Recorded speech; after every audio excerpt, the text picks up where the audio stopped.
With Phase 5 coming to a close with Thunderbolts, the results are in. While it's an improvement on Phase 4, Phase 5 still sucks. A couple years ago, Kevin Feige called an audible and said Ant-Man 3 would be the start of Phase 5 of the MCU. The last few films in the Marvel IP underperformed, and the thought behind the call is that Phase 5 meant a fresh start. But instead of a fresh start, we got more wet farts, and from the $400 million tank job that was Ant-Man 3 to the turd that wouldn't flush with the Marvels, the former MCU audience collectively said, "Bye-bye, bitch." Also, if you're wondering why the video looks the way it does, it's because Disney wouldn't stop copyright claiming everything we were putting out. And I had to deal with this while I'm on Christmas vacation, so f*** you, Disney. With the travesty that was the Marvel's box office receipts, Disney only had one MCU movie come out in 2024, and only because it was Deadpool 3 with Wolverine. Basically a license to print money. And that's what the MCU used to be in general, but Phase 5 and beyond has proven that to be a distant memory. Phase 5 had some decent output, some reasonable scenes in Guardians 3 here, a flawed take on depression there with Thunderbolts, but those were few and far between. In general, Phase 5 picked up right where Phase 4 left off, having the world singing its praises.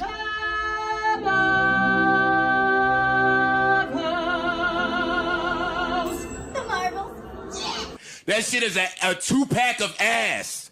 The fuck are you talking about? That shit stinks. Just kidding. Phase 5 is just Phase 4 Part 2, because it still sucks. So let's just get right to it, shall we? Let's review all of Phase 5 in one giant video. And no, we aren't doing it in chronological order. We are doing it in order of worst to best. Best being graded on a sliding scale, of course. After watching all of this trash, I'm going to need therapy. I may be a white boy, but I'm not stupid. And for people who have seen my reviews of these already and are here for the stuff I hadn't reviewed yet, please check the description and the new stuff will be labeled new. Before we dive into hours of this shit, a quick word about the sponsor of this video. And if you do, please watch the ad. You know I love you, baby. Honest opinion right off the bat, this video's sponsor is Warby Parker, and they might be the coolest, best sponsor I've ever worked with up to this point. They offer exceptional vision care and make it simple and accessible. And they do it online and in over 270 stores across America. They have an insane amount of eyeglasses available for you to try that are all equal parts function and stylish. Need a prescription pair? They do that and make it easy. Need just a regular pair of sunglasses? They do that too, no problem. Now, if you're like me and live in the sticks, you don't have a store near you, and that's not a problem. You can order them online and preview what they look like on your face with their virtual try-on. It lets you quickly visualize different shapes and sizes. It's completely legit. I wear contacts and have a pair of glasses as backup, but didn't have a pair of prescription sunglasses. This is where Warby Parker had me covered. I ordered the Corbin in polished silver and blue because you guys know me, blue's kind of my entire brand. You can get them in various widths too. I ordered narrow because I wanted to look like Morpheus, and I think it does the trick. Glasses start at $95 with the prescription lenses that include anti-reflective and scratch-resistant coating, free shipping, and free 30-day returns. And you can use your vision insurance or FSA HSA. And best of all, they have a buy a pair, give a pair program. Every purchase helps someone in need receive vision care. Explore my exact frames in the link in the description or shop all frames via the link and QR code on screen. You can also book an eye exam or find your nearest store via the link too. Thanks to Warby Parker for sponsoring this video.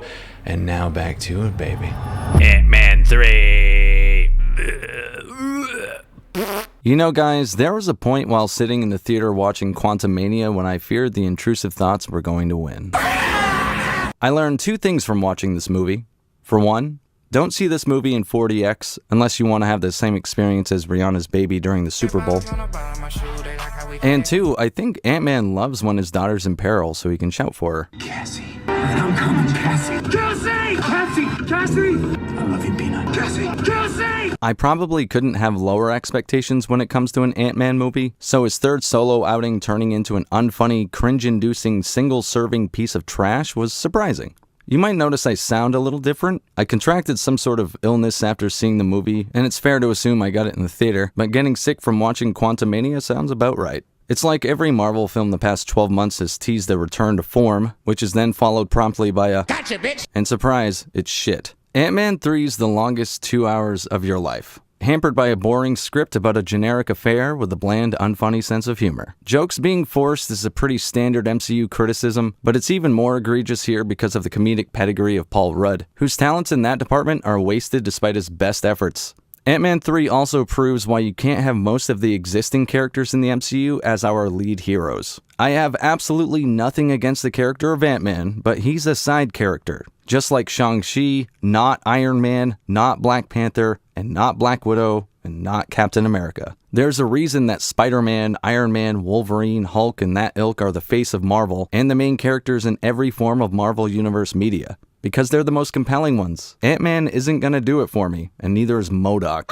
As an audience member, I was far more open to watching Ant-Man or giving Guardians of the Galaxy a try because I trusted what Marvel was doing based on how well they were handling the main characters. Films like Ant-Man acted as supplemental material to the bigger overall narrative that the main characters kept me invested in. We simply don't have that now, and the smartest move for Marvel is to get to the Fantastic Four and X-Men, and fast. Quite frankly, this is a pretty big missed opportunity, especially because of all the pressure Kevin Feige and Disney itself has put on the movie, consistently touting how big of a movie it is and its importance to the direction of the MCU. You'd think trying to combine elements of Star Wars, Guardians of the Galaxy, and Thor Ragnarok together might create something interesting, not something bland and uninspired. The dullness speaks to the factory-produced, production line nature of these films. I mean, this one even tries to get Bill Murray to be the funny, cool Jeff Goldblum guy from Thor Ragnarok, but even he's just phoning it in. And now the plot of Ant-Man and the Wasp, Quantumania. The movie starts out with a flashback of Catwoman finding Kang when she was stuck in the quantum realm. We know this man is Kang because you're a good little consumer and watched Loki first, right? Then we switch to Scott, Mr. Ant-Man himself, who monologues to remind you how normal he is. And how crazy all this stuff happening to him has been, because he's such a normal guy, just a really relatable, average Joe, that's all. Totally normal, just a typical guy. Just really normal. So normal. You connect with this character. I'm so normal. Please relate just an average guy. So normal. I'm so normal. Go football team. Scott's gone the route of every washed-up rock star ready to publish their memoir, and is selling a book about his time as an Avenger. He drives the point home at the end of the book that he just wants to be a dad to Cassie. And you can't forget that name. It's spoken 476 times in this movie. But she's been a real silly goose lately and getting into trouble with the law. She's mad at him because he left the house for milk one day and didn't come back for years. Twice. I know how to take care of myself, okay? Trust me, I'm pretty good at it by now. Ouch. And he's not doing anything with his life, according to what a teenager considers doing something with your life. And what do you do now? Sign books? Okay, fine, whatever. If that's your character arc, at least we have one. I literally saved the world. Oh, did you? Well, yeah, you never mentioned that before. Everybody's got Save the World. How was that for you, Scott? Oh.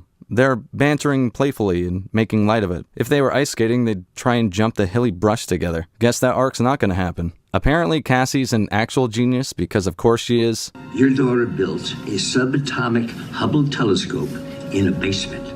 And the magic MacGuffin she's built obviously malfunctions so the plot can happen and they get sucked into the quantum realm along with some ants, and then they get split up. And that's in the first 5 minutes. Scott and Cassie are captured by some wacky quantum residents while Catwoman, the Wasp, and Michael Douglas stand against the worst CGI background of the entire film, following the B-plot, which is a scavenger hunt. No, really, that's how it goes. They find the thing to contact the guy who brings them transportation so they can go talk to another guy. Exciting, huh? Back to Scott and Cassie. You know her name's Cassie, right? Cassie. They're hanging around not knowing what the fuck's going on when Goo Guy arrives. Goo Guy is the coolest character in the movie who has a suspicious obsession with bodily orifices, and his lack thereof in particular. A big hole. How many holes do you have? I'm sorry, is that a personal question? I don't have any holes. He puts his goo into Paul Rudd's mouth, and Paul Rudd's like... But then he realizes he can understand what everyone's saying now. I actually really like this. It got a snicker out of me. Just to have it ruined when an unfunny character shows up to pee in the lemonade. The guy's a real knee slapper with his delivery, like this zinger. Could you please stop thinking that? Sorry. Please stop Thinking? thinking that. Nothing like the tried and true, the dude who reads minds saw something dirty gag. delivered as well as a FedEx box during the holidays to fill you up with giggles. Catwoman, Wasp, and Michael Douglas arrive in generic Star Wars city ripoff, and both the ladies want to stay hidden, so they're wearing masks and hoods to disguise themselves. But Michael Douglas is like, fucking nope, and walks around flashing that goatee like a total Chad. They're here to get help from Bill Murray's cameo, but Bill Murray also says, fucking nope. And it turns out he's the king of Riz, and Michael Douglas is getting mind-cucked before our eyes. Are you not human? Not technically, but yes, in the ways that matter. Anyway, so Rizzilla is actually trying to capture Catwoman and her gang so he can hand them over to Kang, obviously. But they escape with a plane that's piloted by goo. Lots of goo in this one. And nothing speaks to what a modern man is more than when Michael Douglas is totally cool with his wife cucking him for 30 years straight while he stayed celibate. That guy? I was down here for 30 years, Henry. I had need. I had dinner with someone a few times. What went wrong? She wasn't you, baby. Catwoman tells the story of her meeting with Kang during her previous stay and that he's a bad dude. You know how she found out? Because she helped him rebuild his ship and then she touched it and it showed her all of his deeds. Yeah. Gives that memory store in Doctor Strange 2 a run for its money for best shitty plot contrivance, huh? Play your significant memories now at a discounted price. We remember, so you don't forget. Perhaps I treated you too harshly. Also, it sounds like his ship is a fucking rat. Gnawing, key-eating fucking rat. Either way, she's seen all his dirty deeds, and she's like, You ain't no AC/DC, bitch. and blows up his ship's power source. I mean, literally blows it up. Makes it big. Honey, I blew up the kid type of shit. Well, Kang sent his goons to kidnap Pistol Pete and Ant Kid, and Kang, speaking as if he's been constipated for a few days, tells Pistol, Use spin particles on that fucking power source for me to shrink it down to normal size. and Ant-Man's like, Get fucked. and Kang's like, Nah. and what do we know about Ant-Man? Cassie. That's right, so he agrees, like a little bitch. Then there's this total douche sitting in the back just talking shit, and it starts to get annoying. The Conqueror found me, rebuilt me, made me the ultimate weapon. Well, moron, good for Happy Gilmore. Oh my God!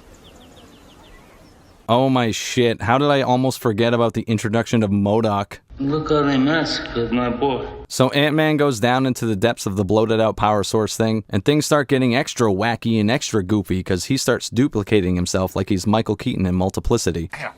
In fact, it gets so overwhelming that he falls down an Ant-Man-y void. But he remembers the Obi-Wan Kenobi show and how goofy it was that after Vader trapped Obi under some rubble, he thought of Leia and that gave him the power to rise up. And Ant-Man's like, If it works for a Jedi, it'll work for me. and thinks to himself, Cassie. and breaks free. I'm coming, Cassie. Also, we know that Kenobi should have been thinking about Luke, if anything, but we know Disney doesn't want you to care about him because he's a male. And Ant-Man can't do it on his own either because he's Ant-Man, but thankfully the plot remembers that the Wasp is in the title and she shows up to save the day because that's what always happens now. Then Michael Douglas sees MODOK and has the same reaction as I did. Hey, yo, what the fuck? Kang gets his Powerball ticket, so him and Catwoman pick up a six-pack to celebrate in another part of the quantum realm. Michael Douglas finds Pistol and Jobin with the help of the ants that had fallen into the quantum realm with them, and there's a helpful montage with him getting signals in his comms device from the ants while they've been down there. That's right, instead of, say, showing this throughout the second act to build up to the uniting of the gang and the ants, it's just turned into an info dump. After Kang delivers some supposed to be taken seriously cringe dialogue that made me laugh at the movie, I have lost.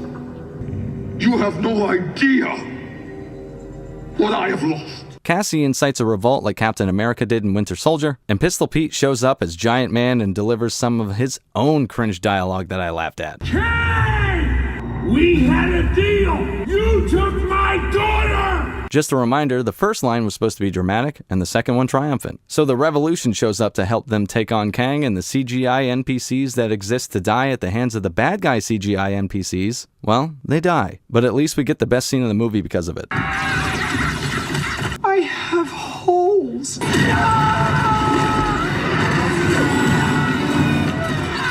That's right, suspiciously orifice-obsessed goo guy gets his own holes, and what power they have. Kang is absolutely P-fucking-O'd about all this, so he starts turning people into gravy, and Giant Man's like, Mer, you promised your word is strong like oak while I brought the chainsaw, bish. and they fight, and it kind of looks like this. Oh no, it doesn't look like they're gonna be able to do it. Until Michael Douglas and his ants show up, and the ants dogpile on Kang, and it looks like when your mom makes her amateur videos, and MODOK shows up to help because he's not a dick. Oh yeah, I forgot about this scene. Tell me what to be. I don't know, just don't be a dick. It's too late. Look at me. I'm such a dick. This is shit! This is a table of shit! MODOK dies for his efforts, but I doubt he'll be staying dead because I absolutely hate what they've done with the character, so more than likely he'll be back. And it's the multiverse, baby. There are no stakes or consequences. That's what makes it so good. Anyway, yay! Kang's defeated and the plot decides they can go home now. With just Ant-Man left to walk through the portal, surprise! I'm Michael Myers, bitch, the killer's not dead. And Kang and Pistol Pete duke it out one last time, mano-y-mano. But wait, there's a threat that Scott might get stuck in the quantum realm or even die. But Wasp shows up to help because the movie remembered her name was in the title again and they defeat Kang.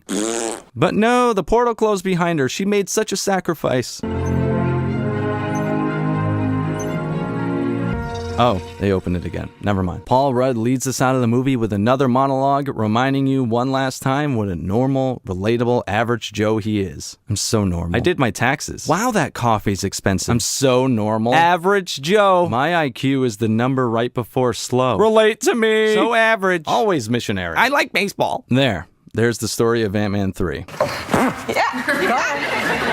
Now, let's get into it here. First and foremost, like I said, the script is nothing but a boring, bland, generic fare. It meanders from situation to situation with absolutely no help from the banal special effects, and it makes everything seem like it's running at a sludgy pace. I was wondering why the movie felt so goddamn long. I honestly thought the movie was at least 2 hours and 40 minutes when I was leaving the theater, so I was pretty surprised to find out it was only 2 hours. So what went wrong? Well, how about that pacing? From my perspective, the movie was completely off balance because of its act structure. Stories are typically split up into 3 acts. Sometimes there are disagreements on exactly when and where an act might end and the next one begins, but from my POV, in this movie, the first act lasts only 5 or 6 minutes, while the second act is at least an hour and 10 minutes, with the final act pulling up around 45 minutes. What the fuck? The middle mark of the film made it feel like it had been dragging because, in some ways, it had. And story elements that could have made the film feel a little more alive were just buried in the wrong spots. Like the situation with Michael Douglas and the ants. Why didn't they just show him trying to communicate with someone throughout the movie? The same result could happen. You could have just showed it to the audience and not have him talk about it. Good old show don't tell. But we, the audience, could infer it had something to do with the ants, who we knew would have to show up at some point, and it could build to it. It's not revolutionary, but that sort of thing gives more life to a story. With good ideas shoved into the wrong spots in the story and the act structure all fucked up, the foundation of your film is already shit. And where are the character arcs? There's Cassie's that they started and abandoned in a matter of 45 seconds, and yeah, Scott loves his daughter. He loved her at the beginning and loves her at the end. Fascinating. And come to find out, this was written by the same guy who's writing Avengers Kang Dynasty. So buckle up, folks, because after seeing this, my faith in an MCU redemption via an Avengers movie has been shaken to its core. But whatever, right? As long as the characters are compelling, we can bridge this gap. So it's too bad there isn't an engaging character in sight. Let's start off with Jonathan Majors, who's the most praised piece of this movie. Guys, what the actual hell? Jonathan Majors is a good actor, so I'm blaming this one on the script, but Kang is fucking cringe. The dude talks like he's on a date and struggling to hold in a fart. Majors is trying to play it like he's forcefully disarming. In some moments of dialogue delivery, he almost reminded me of Michael Clark Duncan's brilliant performance in The Green Mile as John Coffey. He gives off a feeling that he's experiencing mental anguish, but he speaks softly and gently in some sort of painful politeness. Except brilliant isn't how I describe Kang's version of that. It comes off as completely silly, and I just see an actor acting instead of a character. I shouldn't have expected anything but praise, though, from everyone else. He was already getting praise when he was hired, so I guess it's another one of those situations where you're supposed to say something is good. And Michael Douglas doesn't seem to be acting in the same movie as everyone else. There were a handful of times during the film that I thought he really needs to just stop acting. You're old. You're done. Even Clint Eastwood stays behind the camera now. And Evangeline Lilly's presence is completely wasted, even though she's in the title. Man, Disney, you guys can't get anything right lately, can you? I honestly forgot she was there even when she was on the screen. The girl who plays Cassie has acting chops on par with Kristen Stewart and almost looks like her too, so, take all that as you will. And Paul Rudd? What a waste of this man's talent. He has a couple lower key jokes that land, and they were clearly his contribution to the movie in those moments. So what are you doing with this script? Let Paul Rudd it up. Now, the special effects, as mentioned, are total chud. I mean, it is an MCU movie after all, but this time around I'm a little surprised because of the tech they supposedly used. The filmmakers utilized the same technology The Mandalorian revolutionized to give a real background, but it just looks like complete shit and nothing better than what they've done in the past. Honestly, it's Spy Kids 3D level quality. There's even a meme pointing it out. Not only did it not look convincing, it was also just boring. How many times have you seen a completely interchangeable landscape from the last landscape you saw in an MCU movie? At some point, AI cloning technology will be good enough to put a replica of whatever actor on the screen, voice and all, and then you can have actors play those roles indefinitely and just compensate them through royalties. Although, considering where tech is now but what Disney gives us on screen, they'll still look as good as Agent Smith CGI in The Matrix Revolutions. This is the problem with effects. CGI complaints have been rampant for years, but they're always forgiven because of compelling characters. When you don't have that, you kind of start looking at your surroundings more and becoming a little less forgiving. The multiverse. This probably deserves a dedicated video, but Ant-Man 3 further illustrates the problem with multiverse movies. They can be done well, everything everywhere all at once, but that movie had engaging characters that gave us some grounding. Sound familiar? In the MCU's multiverse, you don't get that, and you also don't get any sense of what's at stake. Instead, you have a feeling that nothing is important because anything can happen. One thing is bigger than another, which is bigger than another. Remember when they showed the Infinity Stones in a desk drawer in Loki, and it just gave you a really negative feeling because it makes the thing you were invested in the last 10 years completely unimportant and meaningless? How do you have these? Oh, we actually got a lot of those. Yeah, some of the guys use them as paperweights. Well, nothing's changed. My favorite part of the debacle that is Ant-Man 3 is the real-world consequences of its reception. Ant-Man 3 was supposed to kick off Phase 5, and its importance was announced across the heavens. Kevin Feige has acted like a politician the last couple years, putting out fires over the lukewarm reception and underperformance of his Phase 4 slate, telling us how happy he is with the products and how successful everything's been. Meanwhile, he's trying to retool things on the fly behind the scenes to satiate people, like bringing Hugh Jackman out of retirement for one last ride as Wolverine. And, oh wow, what a shocker. As soon as Ant-Man 3 gets a 48% on Rotten Tomatoes and a B Cinema score, Kevin Feige, that opening day, announces a delay for the Marvels and a shrinking down of its Disney Plus slate with some projects already in production now being placed on indefinite hiatus. Gee, it's almost like the oversaturation of the market with piss-poor product that your own audience has been telling you is a terrible idea was a terrible idea. How strange that people would rather see Spider-Man and Fantastic Four than fucking Ironheart and Agatha Harkness. And if you somehow think a B Cinema score is good, I assure you it's not. Cinema scores poll opening day audiences. These are the people that want to get out there and see it as soon as possible. The true fans. So in box office analysis, typically cinema scores mean this. A plus means A plus. A means A. A minus means B. B plus means C. B means D. It's just how it is. Ant-Man 3 made me go back and watch an older MCU movie to see if I was just being nostalgic. I remember driving home gaslighting myself like, maybe the MCU was always shitty. But no, it was not. I can confirm this because the 11-year-old Avengers 1 that I watched is still awesome. Ant-Man 3 just sucks. And what a missed opportunity it was. Not that Ant-Man was going to save the MCU or anything, but with the breeziest, easiest character to make a movie with, they should have been able to provide a bit of a palate cleanser from the trash of Phase 4. I anticipated a relatively inoffensive film when it comes to quality, but they put so much emphasis on the film it completely collapsed under the pressure only Kevin Feige is responsible for burdening it with. In the end, you have an absolute nothing burger. There's no meat on the bones of this one. It's a fucking vegan burger is what it is. A corporatized, processed, boring product meant to be consumed and shat right out. And probably give you cancer. The Marvels! Holy shit. Shocker, The Marvels is exactly what everyone thought it would be. A disaster in nearly every conceivable way a Hollywood production could go wrong.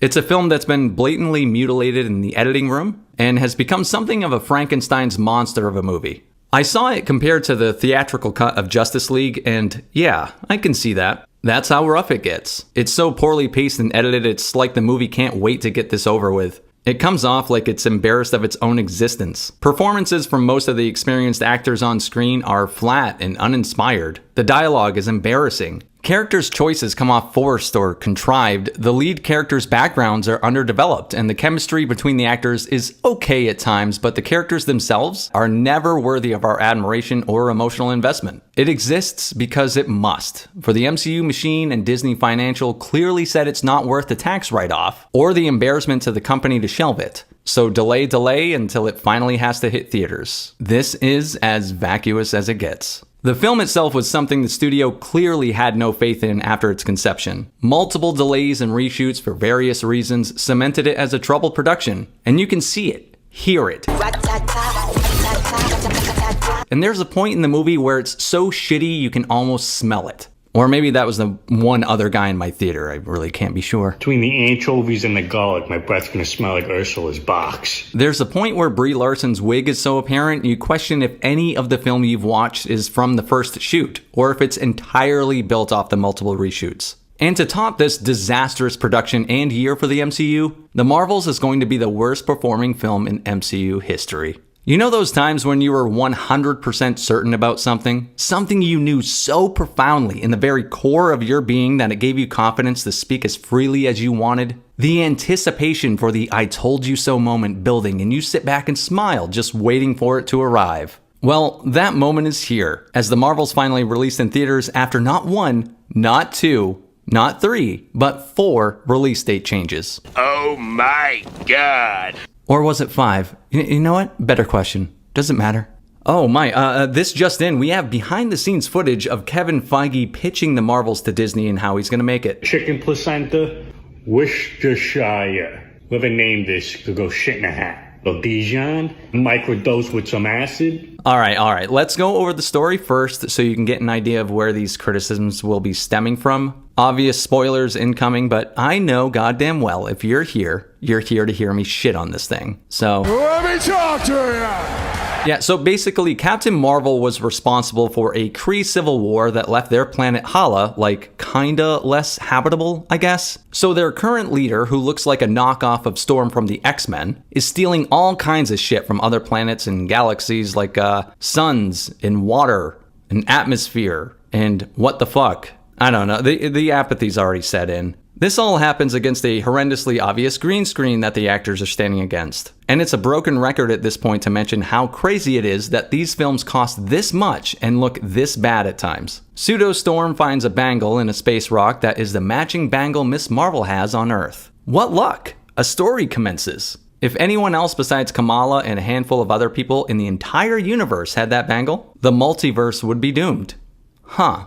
Lucky that didn't work out any other way except the 1 in 10 trillion chance it did. Or everyone would be dead. At your convenience, film. Pseudo-Storm uses her new bangle paired with her hammer thing and rips a hole through space-time. During all this, Miss Marvel, Captain Marvel, and Monica Rambeau switch places with each other if they use their powers, regardless of where they are in the universe, because reasons concerning light or some shit. These abilities, of course, happen at the movie's convenience a number of times. It happens when any of them use their powers, but then later in the film they figure out to use them at the same time to cause a switch. Again, at your convenience, movie. Pseudo-Storm shows up to another planet to steal its water to restore Hala. You know, as mentioned. That planet happens to be the Skrull refugee colony, and this lady can go anywhere with ripping holes through space-time, but decides to go here because she's, well, vindictive, I guess? It's like the Scarlet Witch thing. Why didn't Wanda just go to a universe where she wouldn't have to kill anyone to get her way? Assuming Pseudo-Storm doesn't know about the multiverse, it's still a galaxy, so why doesn't she find another planet not filled with refugees of her former adversaries other than pure evil intent?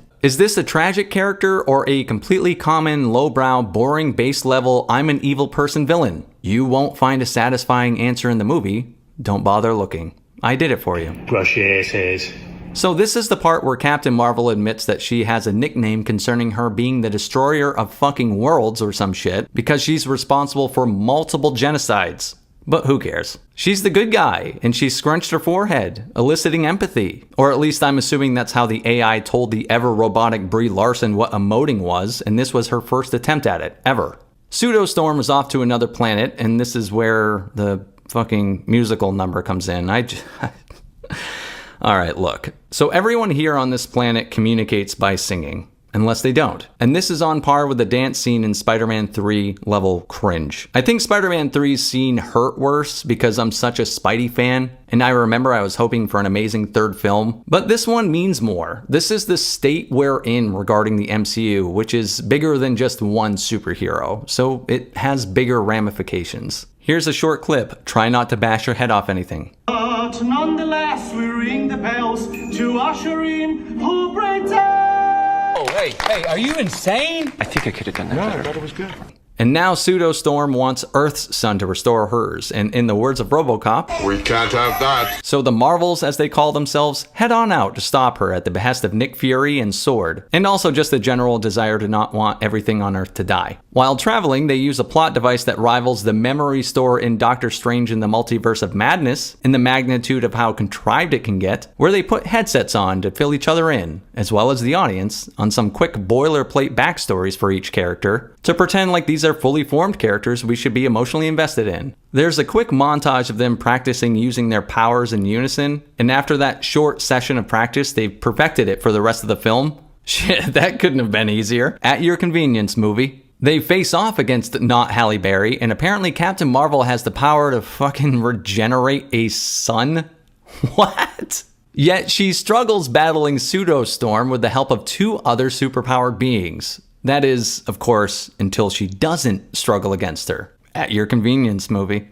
Also, there's this unbelievably cringy point in the story where Nick Fury's base is going down, and to save the crew, the cat from the first movie named Goose has a bunch of kittens. But of course, these things aren't really kittens, and they eat all the people so they can actually fit in and transport everyone onto the last escape pod. Yes. That's a real description of a real thing that happens in the movie. The first Captain Marvel movie was heavily criticized for the cat thing involving Nick Fury, so let's not just double down on it, they said. Let's go supernova. Pseudostorm gets the other bangle from Kamala Khan after playing possum with Captain Marvel, and she can't handle the power, so she explodes. But not before ripping a hole through space-time again. This time, in the multiverse. Even though fake Halle Berry couldn't handle the bangles, Miss Marvel totally can, and uses it to hit Rambo with it so she can close the portal from the other side, of course. She says something like, "I always knew I'd have to do it this way," even though this literally just happened. It's just a piss-poor line of dialogue to make sure the audience knew what was made obvious a moment prior when Monica said it had to be closed from the other side. Yet for some reason the characters are surprised when she does this, and Monica says it out loud for the audience just in case you didn't pick it up the first time she said it out loud.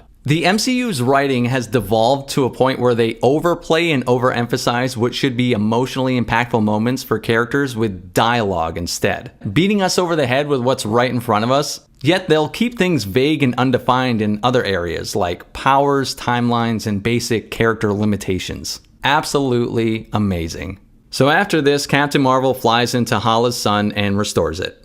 Yes, she fucking restores it, like no problem, boss. This character is so overpowered and boring, it's almost impressive in its futility. Miss Marvel meets Kate Bishop and asks her to join her Young Avengers squad, and I wasn't ready for what was next. Monica winds up on the exam table of Beast from X-Men in full comic book style CGI design. That motherfucker back there is not real!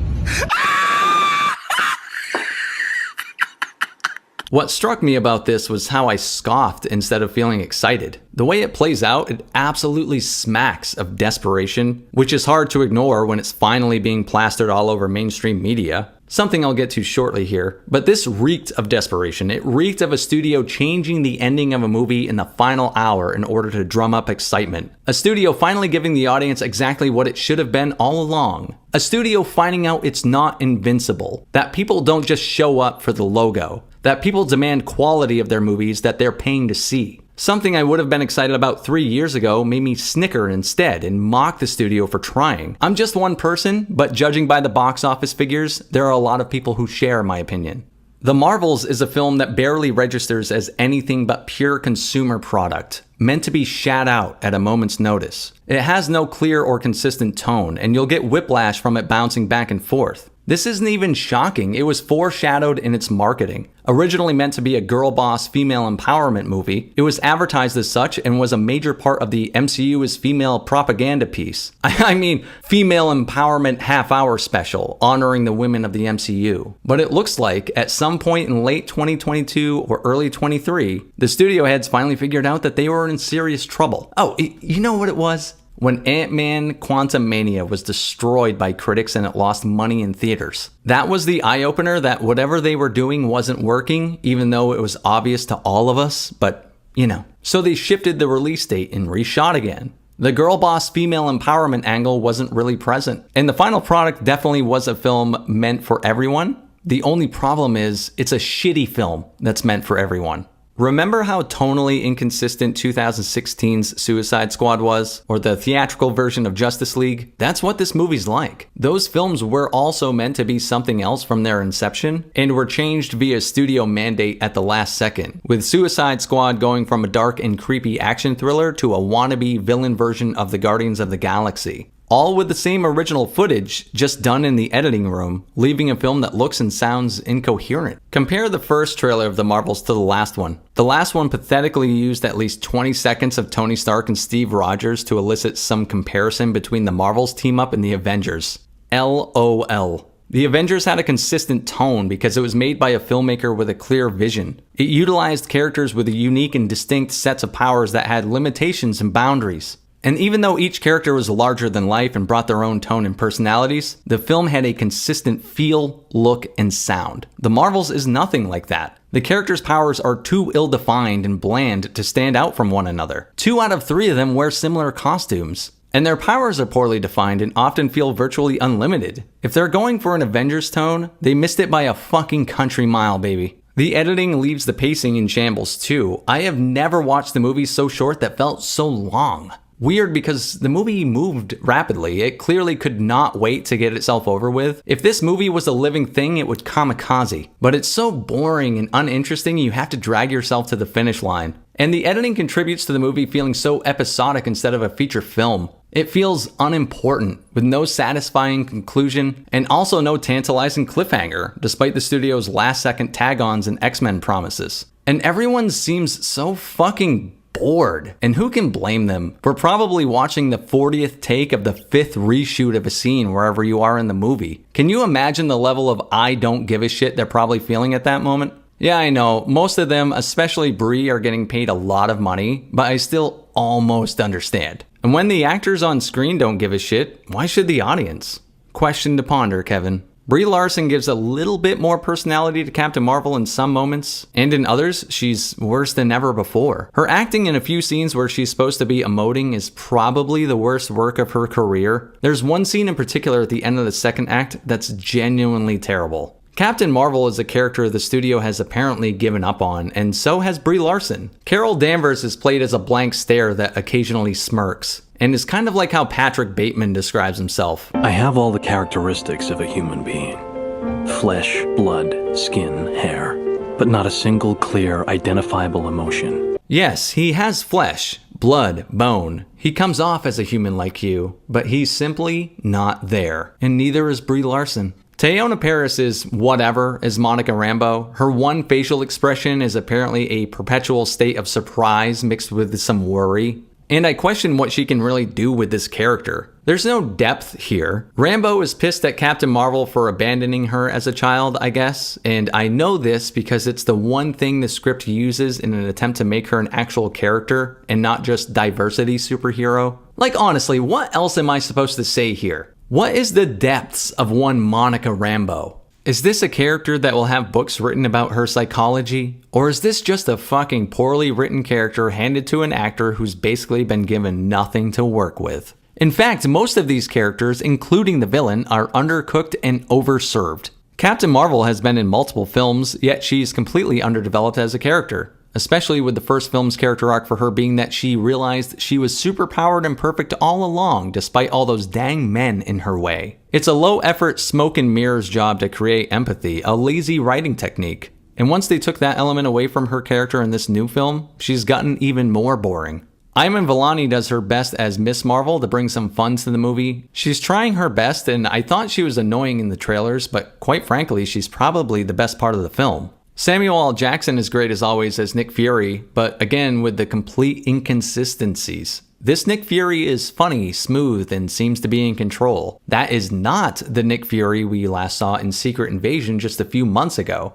So when does this movie take place? Because this is a completely different character than the Fury in Secret Invasion. Also, it's a Marvel movie, so it goes without saying it looks like shit most of the time. The VFX are awful, and it's no fault of the artists considering the time constraints we know Marvel Studios put them under. I wonder how quickly they had to do that X-Men mid-credit scene, honestly. From an artist standpoint, I feel awful for the crew of people having to put out shoddy work because of a studio demand instead of something they're proud of. They're not alone, though. There are a lot of artists who worked on this movie whose work has been absolutely butchered, I'm sure. Because that's what the movie looks and sounds like, a hacked up mess. The exact result you'd expect to get from an oft-delayed, oft-reshot, oft-rethought production that the studio didn't even want to release. Something that would probably be too embarrassing for the company in the long term to shelve. Better to drop it and face the criticism and take the financial hit. WB got immense blowback for shelving the Batwoman movie. Imagine Disney trying to live down shelving the sequel to a billion-dollar original.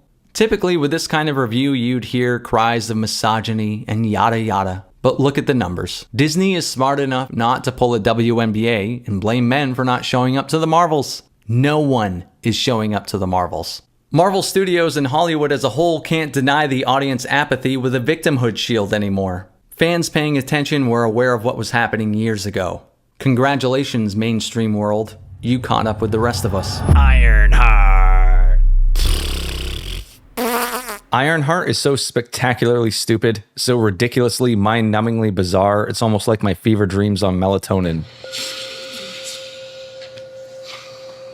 The main thing I can't get out of my head is, Riri Williams is actively a psychopath, a murderer and all-around horrible human being, and this character is supposed to be a superhero in short order. It's like they took the writers from She-Hulk and made them try and take something seriously. What you get is something that's in stiff competition with She-Hulk for worst Marvel product, which is an incredibly low bar. I can't believe I'm saying this, but we might just be getting the worst MCU ever right now. What you have to recognize when it comes to Disney is that they don't know what the fuck they're doing. Do you understand that? Every character's motivation is fucking stupid. The reason they do things is dumber than shit. The acting is absolutely atrocious. The soundtrack is hilariously bad. And the characters are all just really awful human beings, even though the script wants you to think some of them are really great. And there's enough diversity to give Japanese TV a run for its money. Wonderful.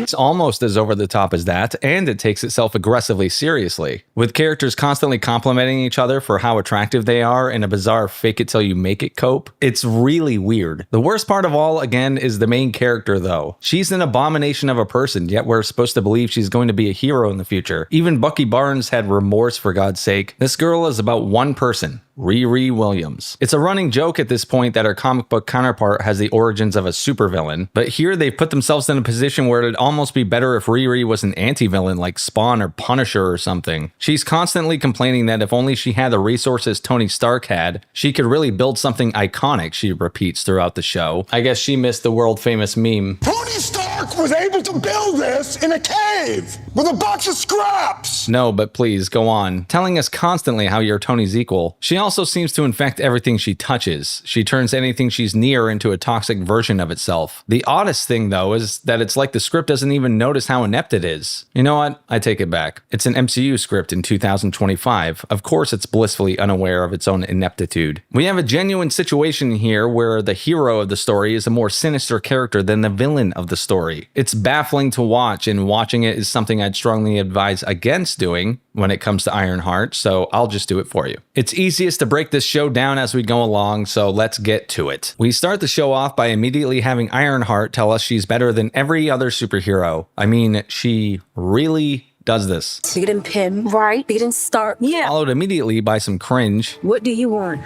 Want anything.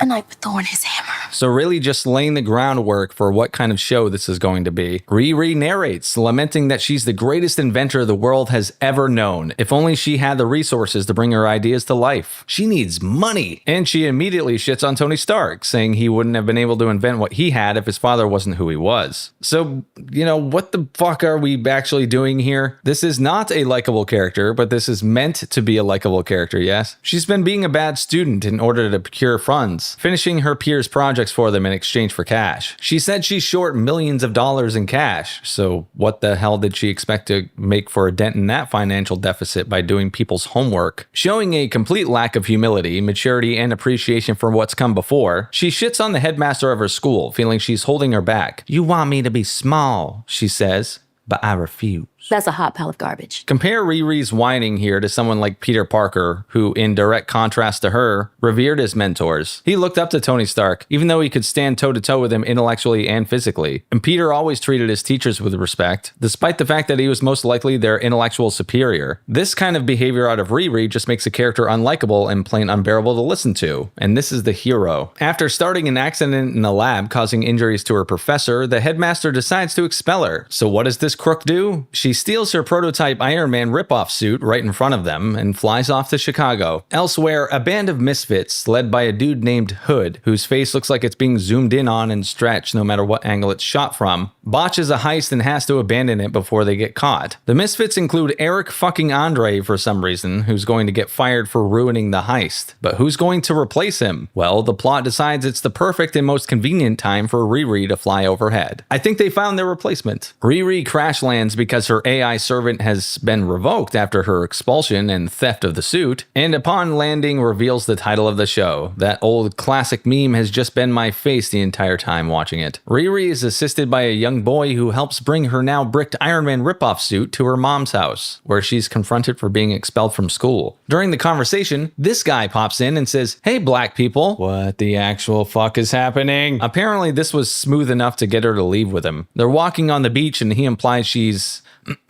hot. I mean, from my point of view, when she laughs, you can't tell if she's smiling or frowning, but to each their own. She says that she'd love to leave somewhere like Dubai in order to further her experiments, and she answers that it's yes, just to prove a point. She also says it's because everything around her currently feels so small. Man, this bitch really does sound like a fucking supervillain. They start talking about her stepfather, who's apparently dead, and goddamn, some technical parts of this show are utter trash. You can actually see his mouth not moving in the background of the shots while his character is talking. It's embarrassing. He flirts with her a bit and hands her a mixtape, and it's on cassette, which is retro, you know, get it? Ah, cool. And they're being watched by some stranger, who continues following them the very next day. They're working on her Iron Man ripoff suit, and she needs a converter, so she goes to ask a mechanic shop if they can loan her one. But out of nowhere, the mysterious voyeur pervert guy who was following them swoops in and pays for it with $100 bills. What a guy. He asks her why she's not working at Stark Industries, because she's just as smart as that Stark guy, aren't you? To which she responds, "He contributed immensely to the field, so I won't roast Tony Stark off rip." Ah, fuck you!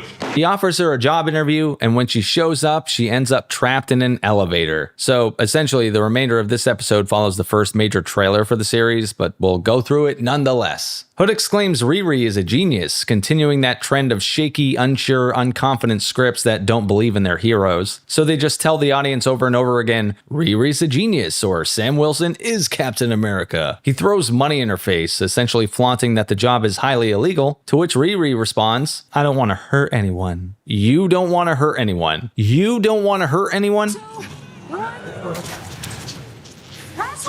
Riri Williams, known murderer, known cop killer, doesn't want to hurt anyone. He says they do robbery, breaking and entering, extortion, basic felonies. Upon hearing this, the murderer immediately agrees and shakes his hand. My fucking God, she's a horrible human being. It's also just hilarious how this is supposed to be empowering for black youth. I mean, they had Ryan Coogler, Race Hustler Supreme, produce the show so he could advertise for it. And they just have the main character choose crime instead of the right path at every given opportunity. Fuck stereotypes, right, Mr. Coogler? Great message, guys. Later, she puts on the mixtape the dude made her and hears a message in the background of the mix from his sister, aka her dead best friend. And it initiates a flashback in the script, where Riri and her stepdad, also known as the cleanest looking mechanic of all time, this dude literally doesn't have a spot on him, they're hanging out with her best friend at her stepfather's shop when gunshots break out. She panics at the memory and runs into the kitchen, using it as an opportunity to trauma dump on her mom about taking care of the shop. She then turns right back around and fucks off back to working on the Iron Man ripoff suits, like what the fuck, where she falls asleep programming it and wakes up to her friend, Natalie, semi-resurrected as an AI. Natalie? Who the hell else would it be, bitch? Episode 2. We start right back where we left off. Riri arguing with her new best friend lookalike AI model and threatening to get rid of her because it creeps her out. Mom hears them arguing and asks, "You got a boy in here?" "No." Because this is modern Marvel, so of course she does. And Riri convinces the AI to stay in her room while she runs to commit crime. She arrives at Hood in the gang's hideout, or, whatever the fuck it is, and we get introduced to the crew. First up, our new modern-day token non-binary character. I don't want to toot my own horn or anything, but I'm kind of one of Madripoor's most wanted. Swiftly followed by a lesbian powerlifting couple who love to throw hands. Shit you not, these are the first 3 characters introduced. I'm declaring war on fat gay kids. Not the kids themselves, but on whatever's making them so fat, gay, and pathetic. Then they introduce the nose ring wearing black character, a Hispanic character, and with Riri added, we have ourselves the diverse corridor crew. They're going to rip off a company that runs a convenience tunnel, I guess, and they quickly shoo away any arguments one might have for what they're doing being wrong. Robbing the Sheila Zarate. You mean Sheila, I don't care if my tunnels destroy entire communities if it makes me rich? She assures them she'll be ready. Her suit's at home charging, which I'm sure her mother will be thankful for the electric bill, but she'll be ready, damn it. Next up, she needs to get some bullshit from a black market dealer. Remember, this is supposed to be a hero, guys. And tries to keep her freaky AI dead best friend tethered to her laptop, but she convinces Riri to let her come with the strong independent woman line. "You a strong, independent woman, but you ain't that strong." She borrows a wagon from the little boy who helped her when she first crash landed in Chicago, then finds her man. And he's just some pushover pussy who gets trampled over by his shitty neighbor. Kids, stop letting your dog poop on my lawn. How about you just pick up after her then? All out of poop bags, Joe. The slight bit of praise the show's received so far is in the lead actress department. Well, I present to you Exhibit A. Maybe we should take this inside. That expression, or feeble attempt at acting, as I like to call it, is the definition of cringe. The dude brings her to get what she needs because she blackmails him. Then this pussy actually starts crying. What the fuck is going on? She starts teaching this absolute bitch that he needs to demand respect, and honestly, like, what the fuck is happening right now? We go back to Riri's AI, who's searching her computer for pictures of them together. She's doing this at a human pace despite, being AI, and she should be able to find whatever she needs basically instantaneously. But anyway, she accidentally projects herself onto a screen in the living room and reveals herself to Riri's mom. Back to Riri herself, she finally admits that she's a murderous criminal piece of shit. Kinda. I think it's pretty clear at this point that neither one of us are outstanding members of society. She asks him about what he thought of her turning her brain scan into an actual AI replica of her friend, which leads us to some of that really good acting and hilarious dialogue. I would say the amount of energy and power it takes to scan a human brain would hypothetically turn it to goop, and only an idiot with a death wish would try that. Cool. She takes off in her rip-off stolen Iron Man suit and gets to work, aka gets to thieving. And this is all going on with an absurd fucking soundtrack leading us. Riri's doing her thing, flying around like a Riri retard. The lesbians are beating people up and avoiding accountability for it. And the non-binary character is on a computer, on Reddit.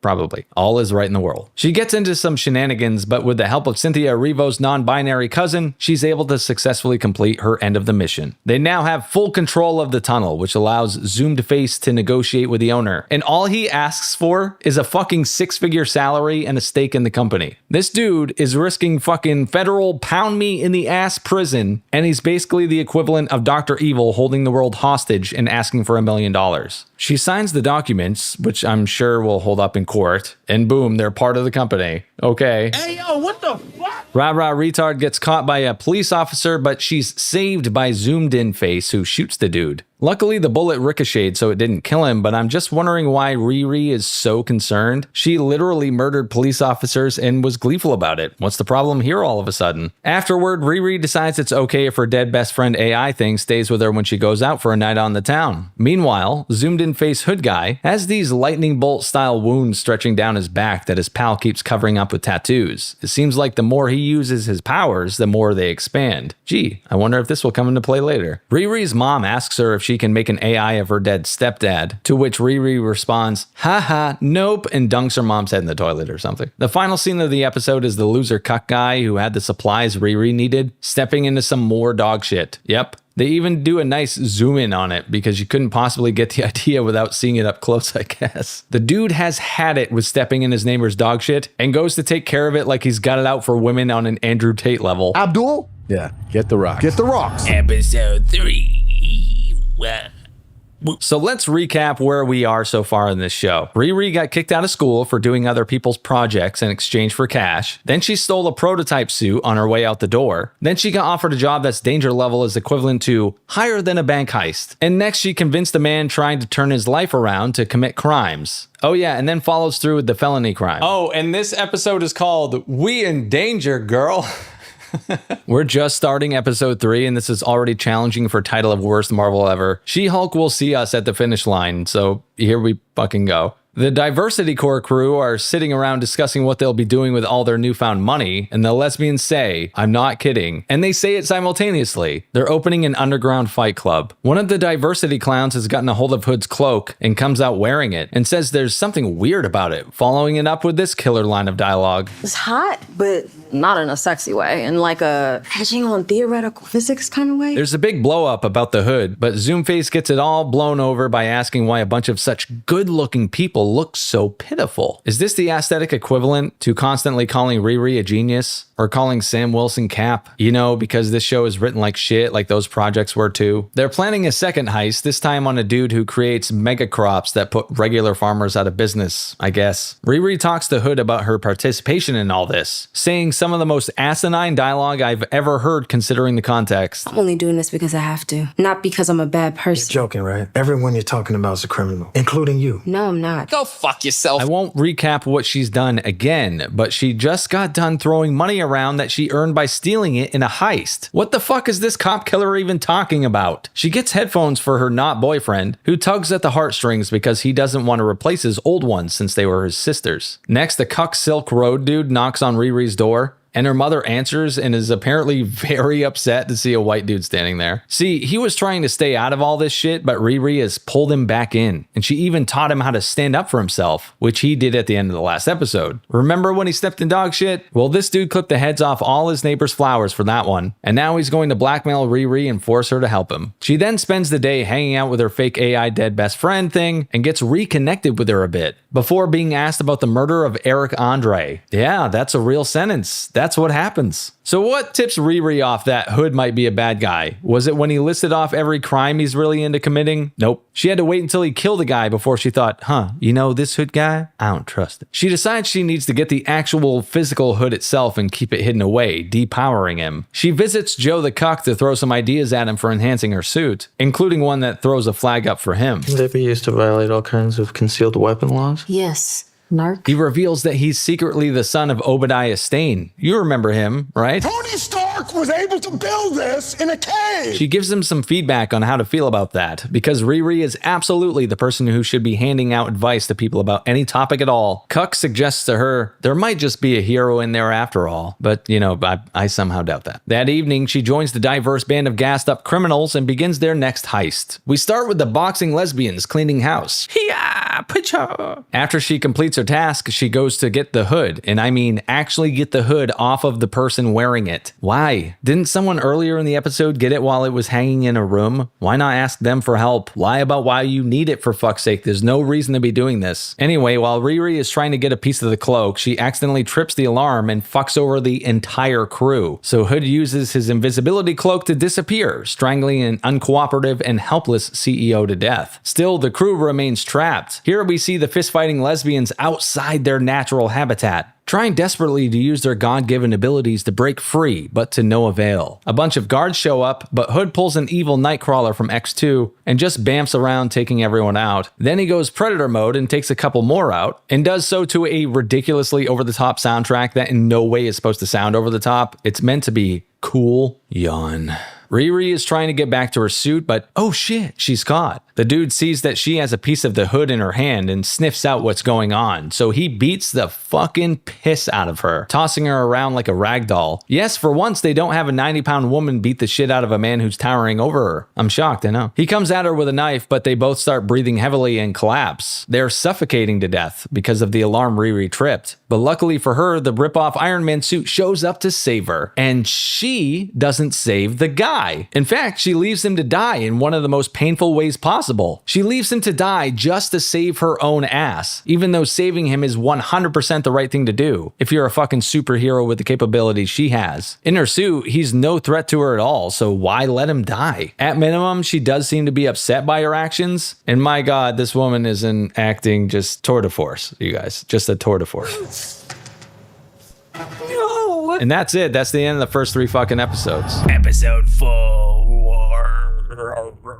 We begin with a flashback of Dipshit's zoomed-in face and his mentor, Minority Hero number 12, also known as the guy Riri allowed to die a savage death just last episode. These two stand-up citizens are about to break into someone's mansion, and do so with ease. I guess they've been watching Larry Bird videos. I've been balling like a motherfucking pro. The owner of this home is also conveniently too retarded to invest in a security system, thank God. In a contrived as all fuck circumstance, just as he's about to break into a safe, he's caught by a security guard and promptly rescued by Minority Hero, who shoots the guy and punches him in the face for good measure. Minority Hero tells Zoomface in an awkward bit of cringe-inducing dialogue that they have to split up, but he's never too far away. He'll always be with him. I'm never too far away. I'm always with you. This kind of writing might work if characters are escaping a harrowing situation that they didn't put themselves in, but these two did. They broke into the house, shot the guard, like, what the fuck? Enough with the flashbacks, we fast forward to present day, where they're reminiscing about what a great but stubborn guy the dead dude was. Hood stands up, declaring that he wouldn't want this to stop their mission, and that made me think, what is their mission? Well, so far, it looks like it's to accumulate money for themselves. That's it. They say their mission is to be the modern-day Chicago Hood version of Robin Hood, stealing from the rich and giving to the poor, but the only people I see them giving a fucking dime to are themselves. In fact, they're so carefree with it, they were just throwing $100 bills around, showering in them and throwing a party. Great use of resources, guys. You're truly doing the Lord's work. Hilariously, Hood sticks to this motto and mission despite also admitting out loud to Riri that they're criminals last episode. It's just so fucking retarded, it's almost lovable. Riri is hyper paranoid that Hood's going to come after her and kill her, which, wait, the only reason she's even upset is because she knows what she did is traceable, so she's just afraid. She's not actually upset about what she did to poor old John Boy at all. Holy shit.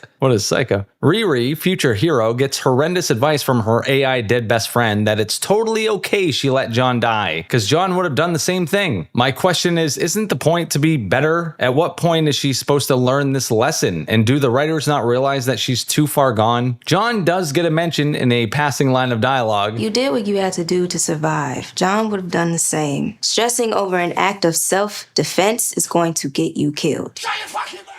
Shut the fuck up, you. The dude was basically incapacitated and she had her suit on. He was absolutely harmless to her at that point, and she didn't need to let him die at all. In fact, when she went looking for him, she still could have saved him and she just decided not to. That's not self-defense, that is fucking murder. She leaves to see Joe, aka Cuck Solo, whose real identity as the son of Obadiah Stane has been discovered, because she sees he's been arrested and framed for the heist job and murder. She visits the walking humiliation ritual in jail, where he at least has something legitimate to say. You're just a selfish kid. You lie, you cheat. You'll do anything you can to save yourself, even if that means hurting other people in the process. God damn, this is what characters think of her who don't know she's a murderer. She even gives her mom a tracking device so she can keep an eye on her. You see, Riri's paranoia about Zoomface is peaking, but even the penguin loved his mother too. Riri gives one to her not boyfriend too, and with dialogue that's as subtle as a sledgehammer, point blank asks him, So do you think I'm a good person? Fuck no! Thankfully, she receives crickets and backs off. And you know, I think they go through every single stereotype they possibly can, because they somehow even land on a fucking Kool-Aid joke and drugs in a 30-second span. Ready to talk to me about what's going on? Oh, I'm fine. Girl, you just busted down my door like the Kool-Aid man. You want magic? Mama's got the plug.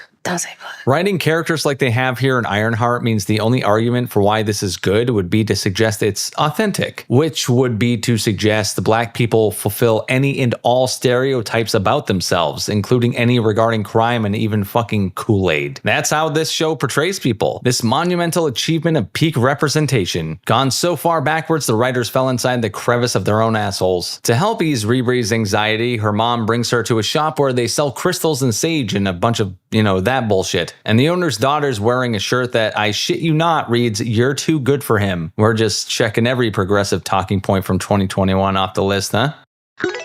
Turns out the owner are sorcerers, you know, like Doctor Strange. And the daughter senses the piece of magical cape in Riri's pocket, I guess. So what does she do next? She decides to drag everyone into an alternate dimension to study it. If that not only sounds super fucking convenient that Riri knew a magical being, but at the same time sounds confusing and or makes absolutely no fucking sense, don't worry, you're not alone. They tell her this magical cape shit is bad news. It influences whoever's wearing it, and it's some dark, evil stuff. They kick Riri and her mom out of the store, where her mother gets upset that Riri keeps things so secretive. But this just pisses the little bitch off even more, and she, flies off. Elsewhere, Zoomface goes to visit Cuck Solo in jail, where the guy is so retarded he asks Zoomface, aka Man Who Teleports and Wears a Cape, if he's a fucking lawyer. In fact, the guy's so dumb he hides a spare key to his hideout right under the doormat. Riri is trying to figure things out, and well, oh no, she can't figure things out, and after a while leaves because she's having a panic attack, and man, this show is just so subtle. I can't breathe,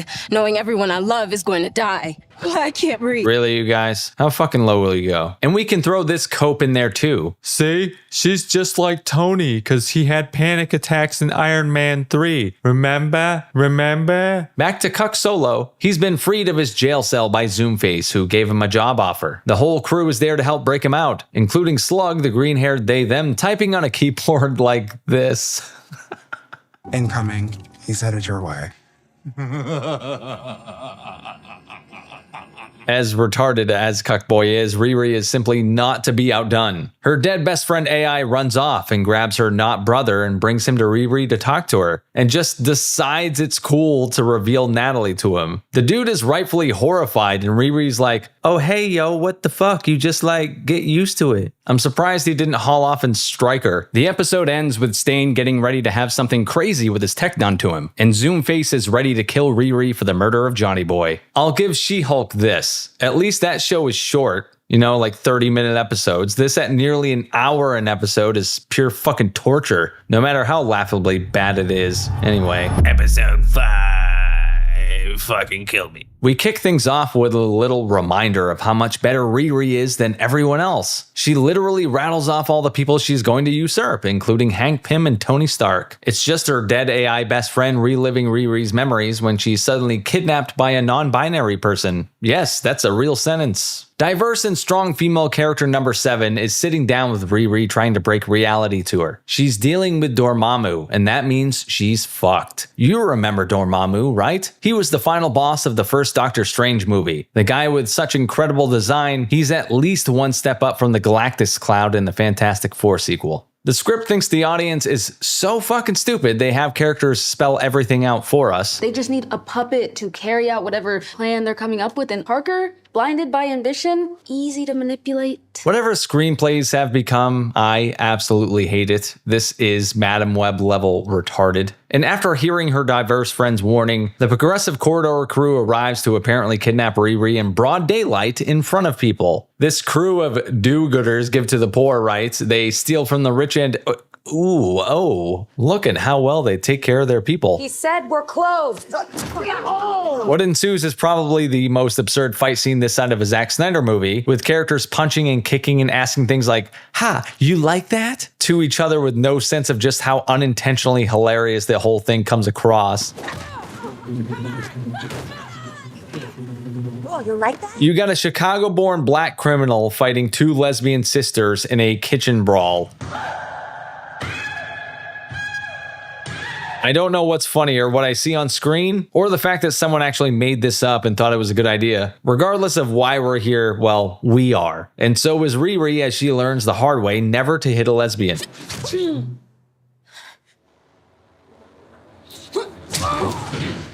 God damn. That's right, she gets absolutely donkey kicked by this butch bitch who stands there prouder than Agent Smith, giving Riri the old Mr. Anderson.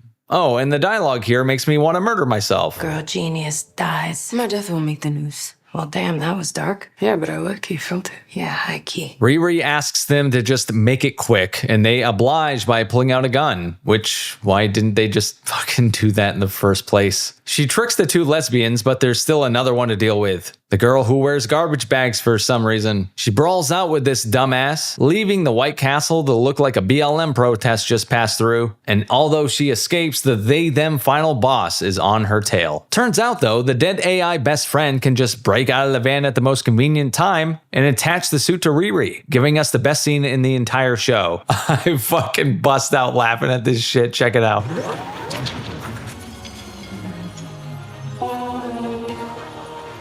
The script has the scene written like we're clapping and laughing along with it, so I don't want to spoil it for the screenwriters, but dear God, are we not laughing with you? Somehow this fugly thing doesn't even break a fucking nail. Turns out that was just the transgender final boss though, because there's another one, Cuck Solo, who's upgraded himself with some Spider-Man villain-like powers. We get a fantastic dialogue exchange where, once again, everything's spelled out for the characters because the screenwriters think the audience is as stupid as they are. Pretty neat, right? I was bailed out by a mutual friend, Parker Robbins. Got me my stuff back. What does he want in return? You.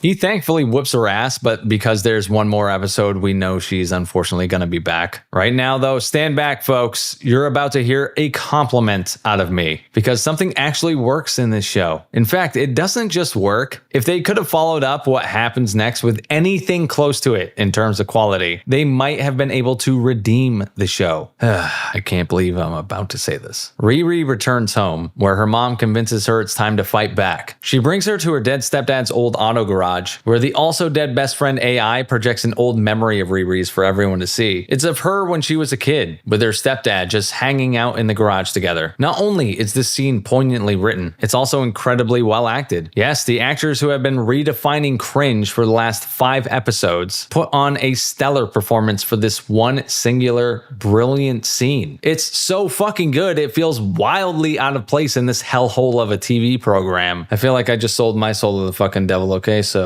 back to our regularly scheduled program. Yes, back to the show being dumb as fuck. Her mom surprises Riri with the old car that belonged to her stepdad, and it's just sitting outside the building, meaning they walked right past it when they walked in. Yet Riri's shocked to see it sitting there, so just, you know, right back to stupid. Apparently, the only reason Zoomface got Cuck Solo out of jail was so he could juice him up, making him capable of killing Riri Williams, even though Hood is fully capable of killing Riri himself. So why didn't he just go do that? Because fuck you, that's why. Elsewhere, there's dissent amongst the Gen Z cast. Because of something Riri said earlier, the plastic bag-wearing girl suspects Hood actually killed Eric Andre, which for whatever reason comes as a massive surprise to these criminals. This triggers Zoomface into committing a hate crime when he attacks the non-binary thing. Not even the lesbians, powerful as they are, can get him to let go of its neck. He pisses everyone off into leaving because everyone's shocked that the other murderous criminals are full of betrayal. This show sucks so much cock. Back to Riri, she's apparently going to use Dormammu in some capacity to fight Zoomface. And who shows up to say hello now that he's done crying? Why, the hello black people guy. Hey, black people? She gave him a note with some Star Trek shit on it to butter him up, so he just showed up to make fun of her geekiness, I guess. You fucking nerd. During this entire scene, they film it using Dutch angles for some fucking reason.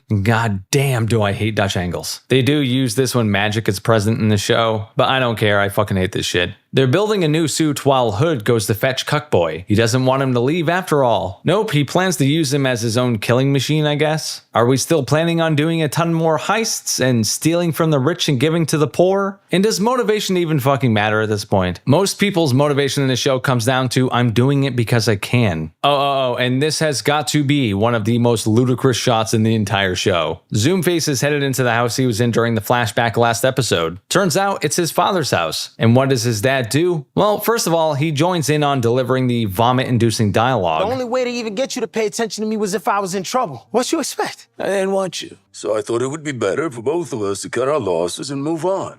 Nothing personal. So you tried really hard with him, but he was just a bad egg, yet it was nothing personal? Sounds pretty fucking personal. Anyway, the dude with the giant mole to rival Rachel McAdams really triggers Zoomface. So with the threat of a gun, he signs over his company because, once again, that's how this fucking stuff works, I guess. Meanwhile, Riri's having her suit imbued with magic, but to do so, the suit can't power both her dead AI best friend and magic because the plot needs it to happen that way. So her dead AI best friend disappears. Episode 6. It sucks. finally, we're at the last episode of this piss stain. And who gets revealed to get us started? Why, Mephisto. Yes, we're in a flashback scene where the villain people have been clamoring for, constantly thinking he'd appear in this show, or that movie, or wherever the fuck. Well, he's finally here, and where does he appear but in Ironheart?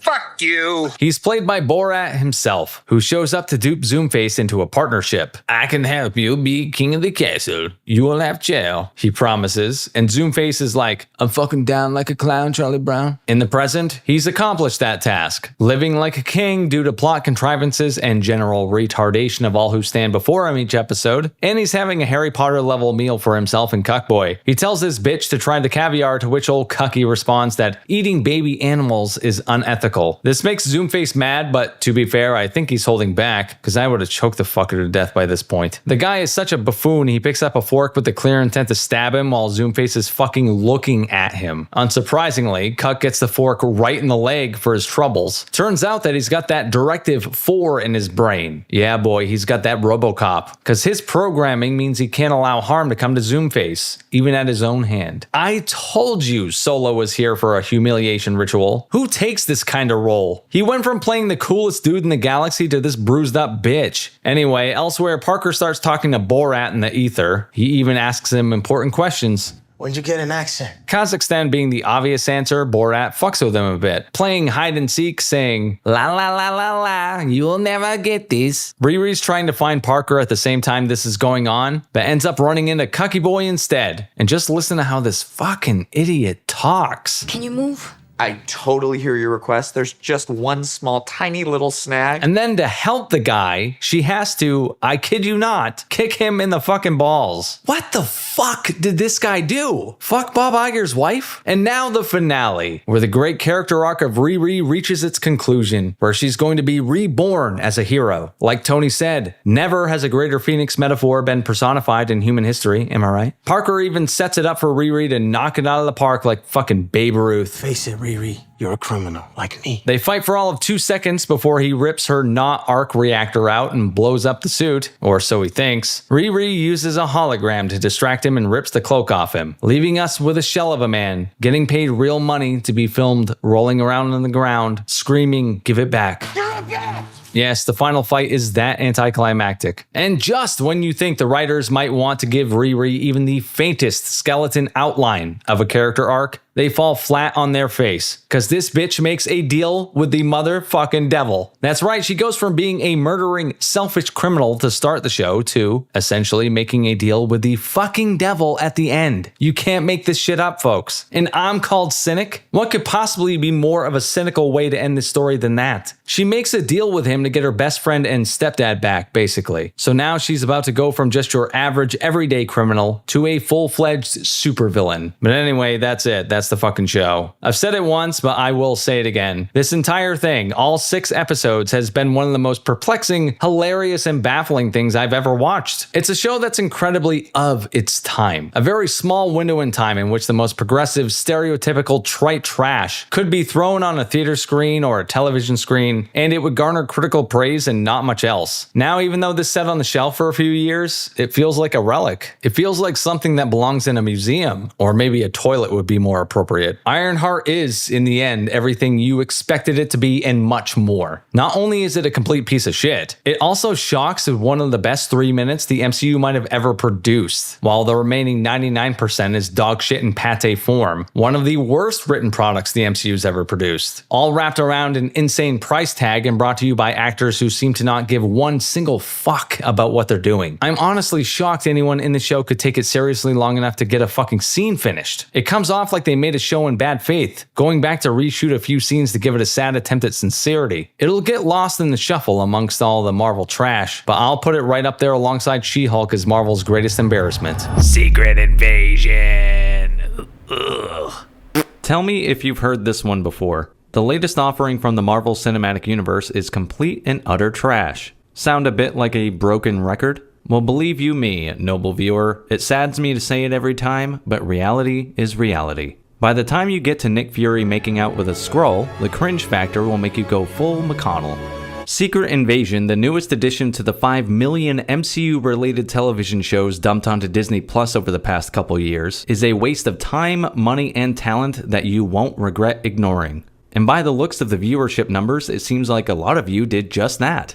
For those who have watched it, Secret Invasion has proven to be one of those few times a year when everyone unites in hating the same thing. There doesn't appear to be any defenders of this show. It's being universally derided, and rightfully so. It joins the ranks of Velma and Peter Pan and Wendy as pieces of media that brought together the right, left, center, up, down, and sideways to crap all over a terrible product in unison. If there's one positive thing to take away from Secret Invasion, it's that. While the director employs the standard Disney deflection by blaming the fans for actually expecting the show to not be a piece of shit, the show fails on nearly every level except the acting. The sad part about the series is that the actors are giving everything they have, doing what they can with what they're given. There are a number of moments with Samuel L. Jackson where he has that old Nick Fury charm, infused with his Sammy J-isms that make you crack a smile from time to time. And like most Marvel productions, the supporting cast is filled out with top-notch actors. It's the script, concept, and execution that absolutely fails them at every turn that makes the whole thing just sad to watch. The very premise of the film is completely messed up from the start. It's supposed to be a spy thriller, but there is absolutely zero intrigue in this boring-ass show. Secret Invasion was originally an event and crossover series in Marvel Comics, and the show botches every aspect of that series that made it memorable and fun. The conflict that's set up to get the story moving is also just absolutely ridiculous and disregards so many events, scenarios, and places from past Marvel movies that would have solved everything in a millisecond. And all of this is horribly executed with a script that tells you everything that's about to happen before it does. So any potential tension is absolutely crushed. Character motivations are also beyond idiotic, and editing and effects that will make you cringe. The MCU will never live down the laugh-inducing Drax arm on poor Emilia Clarke. Before we dive into the sad details of this utter failure, the plot boils down to this. Nick Fury is a broken-down, old version of the Fury we once knew and loved. Skrulls, shape-shifting aliens who were introduced in the Captain Marvel movie, and you'll be forgiven if you've forgotten about that, are living on Earth waiting for Fury to find them a new planet to live on. Well, some of them have just gotten real impatient that he hasn't done that, and one of them named Gravik has decided to ignite World War III because Fury hasn't kept his little promise. So after humans are wiped out, the Skrulls will take our place and make Earth their permanent home. That story setup will probably tingle the suspicions of any discerning viewer. That sounds awfully stupid, you might say. Well, you'd be 100% correct. But there's a problem before we even get to the plot issues. The show failed to deliver on its premise of being a spy thriller. Secret Invasion was supposed to be a return to glory, so to speak. The glory of Captain America the Winter Soldier, which is still one of the best of the MCU and honestly just a great movie in general. Winter Soldier was a spy thriller. It moved at a rapid-fire pace, taking a lot of inspiration from the Jason Bourne films, staying as grounded as possible for a movie about a lead with superpowers and keeping the audience guessing. In Cap 2, the government, and specifically S.H.I.E.L.D., had been infiltrated by Hydra, and it played up the paranoia, keeping Captain America and the viewer wondering who was and wasn't part of the conspiracy. This is exactly how Secret Invasion was being advertised and sold. A spy thriller, a show dripping with paranoia and subversion of expectations. Who would be a Skrull? Who was on our side? Considering where Captain Marvel left off, why would the Skrulls be turning against humans? This was supposed to be a show filled with mystery, intrigue, and revelations. Even the concept is a mirror image of Winter Soldier. Instead of Hydra having infiltrated all aspects of government and people close to Captain America, it's the Skrulls infiltrating positions of power and humans close to Nick Fury. And despite how terrible the MCU has been since Phase 4 started, with a couple notable exceptions, even I was still willing to give this one a chance. Nick Fury, especially as played by Samuel L. Jackson, is a beloved character. And returning to what worked in Winter Soldier, I was absolutely going to give this one a shot. Regardless of the setup, it couldn't even deliver on the most basic aspects of a spy thriller, let alone keep the audience guessing. In fact, it didn't even try. Some of the best moments of Winter Soldier were when Steve Rogers was uncovering secrets or having revelations dropped on him. Conversations between characters were filled with tense dialogue. The action set pieces we remember, the elevator fight, the knife and shield fight between Cap and Bucky, none of them would have mattered as much if they hadn't been set up so well by how the script handled its characters and their interactions. There was real build up to those moments. Secret Invasion doesn't do anything like that. Instead of building tension, it completely telegraphs what's coming before a scene even starts. It can't even begin to subvert expectations, because you're just explicitly shown what a character is up to, told what their motivations are through boring exposition, and you are never guessing who is a Skrull and who isn't because you're just told or shown immediately. Watch very carefully now. There it is. Let's see that again. Very, very disturbing. The way to handle a mystery story is right there, and they drop the ball. Take the opening scene from episode 1, for example. You know who the Skrull is because it telegraphs it immediately before Martin Freeman's character begins interacting with the other actor in the scene. And they didn't have to do that. In fact, if the scene hadn't started with it basically telling us who the Skrull is, it could have been pretty tense because the way the characters are speaking, with them filled with their own paranoia, it would have kept the audience guessing. Instead, it's clear from the start that Martin Freeman is a Skrull right off the bat, and we just sit and wait for the scene to finish playing out. This happens constantly throughout the entire show. Any hint of nuance or subtlety seems like it was purposefully avoided, because that sort of thing is difficult to do, so they just ran with the most by-the-numbers plot possible, and hoped the action scenes and muted color palette would make you think this is a serious spy thriller. The show doesn't even allow you to guess who is and isn't a Skrull when it comes to heads of state. Within the first couple episodes, there's a scene where there's a meeting between people in positions of power and the villain of the show, Gravik, and they reveal themselves as Skrulls during that scene, so boom.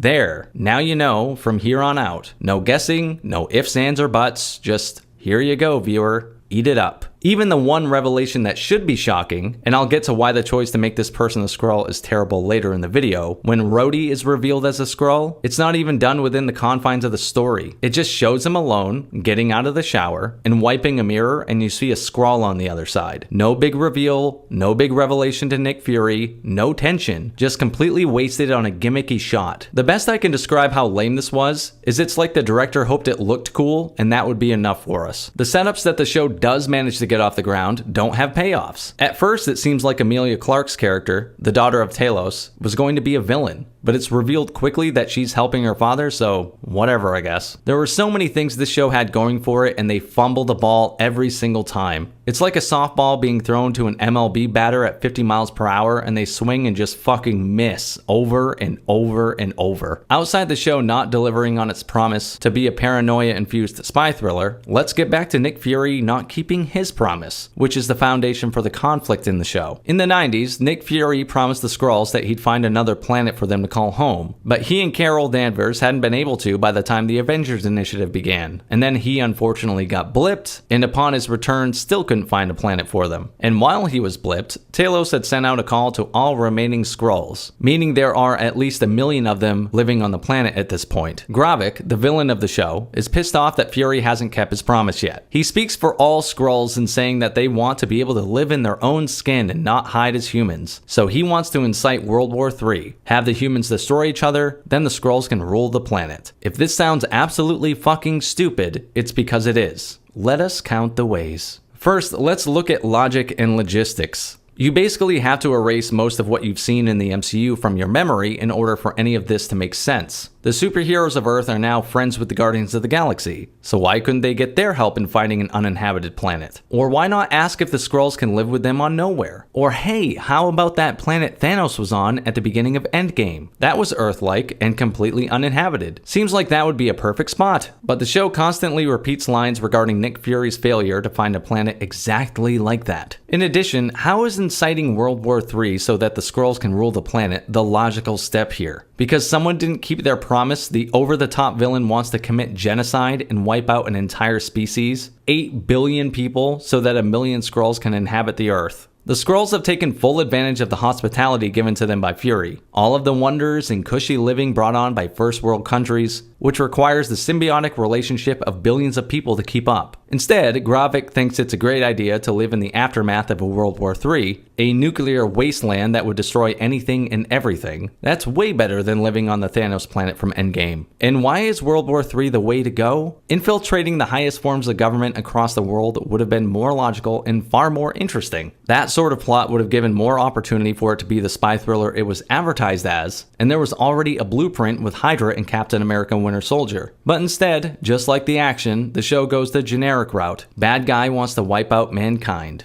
Wow. Fascinating. and it does so in the most contrived, boring, mindless way possible. The premise and conflict of Secret Invasion are completely messed up and wasted, and these are two foundational elements for a story. If the foundation is crumbling from the get-go, you're in for a rough ride. And if any MCU fan got a whiff of this stank-ass fart of a concept before the show was out, there would have been major pushback. Maybe that's why MCU stories are kept under wraps, so Redditors and YouTubers don't make the writers look bad by providing better concepts. The only buzz from this show stemmed from Samuel L. Jackson leading the way, reprising his role as Fury, and that's completely bumbled too. There are flashes of brilliance with Jackson hamming it up, but that's few and far between and nowhere near good enough to recommend anyone watch this pile of trash. Just like the script going with generic beats, how the show utilizes Nick Fury is trope-filled, standard stuff you've seen 100 times when dealing with older characters. I can't remember exactly how many times Nick Fury is called old, or how many lines of dialogue there are saying that he isn't the Fury he used to be, but it's a lot. The script drives the point home over and over again that he's old and useless and can't do anything on his own, which is mind-numbing because that's not Nick Fury. Jackson's take on the character is lauded because the Fury of the past is ready for anything. He's 12 steps ahead of everyone, and whenever we thought he was down, he was actually up. He had a mystique about him that kept him interesting to viewers, and the decision to do the modern standard of deconstructing his character was a terrible decision. We've seen this done time and again, and it hardly ever plays out well. The only time I can think of where this worked was in Logan, but here we get the Luke Skywalker treatment for Fury. The MCU has utilized the character as a guiding force behind the scenes, and I think that's where Fury shines. Setting him as the lead of a TV show sounds good on paper, but the character works best in supporting roles. It's kind of like Hannibal Lecter. Most of the time, it's best not knowing much about him because he works best when he's shrouded in mystery. I don't mind Fury having a bit of a love story here in the series. Yes, it's executed terribly, but the idea isn't bad. But once it becomes a cornerstone of the show, it gets embarrassingly bad, and I wish they hadn't bothered. Once again, behold Nicholas Fury kissing a Skrull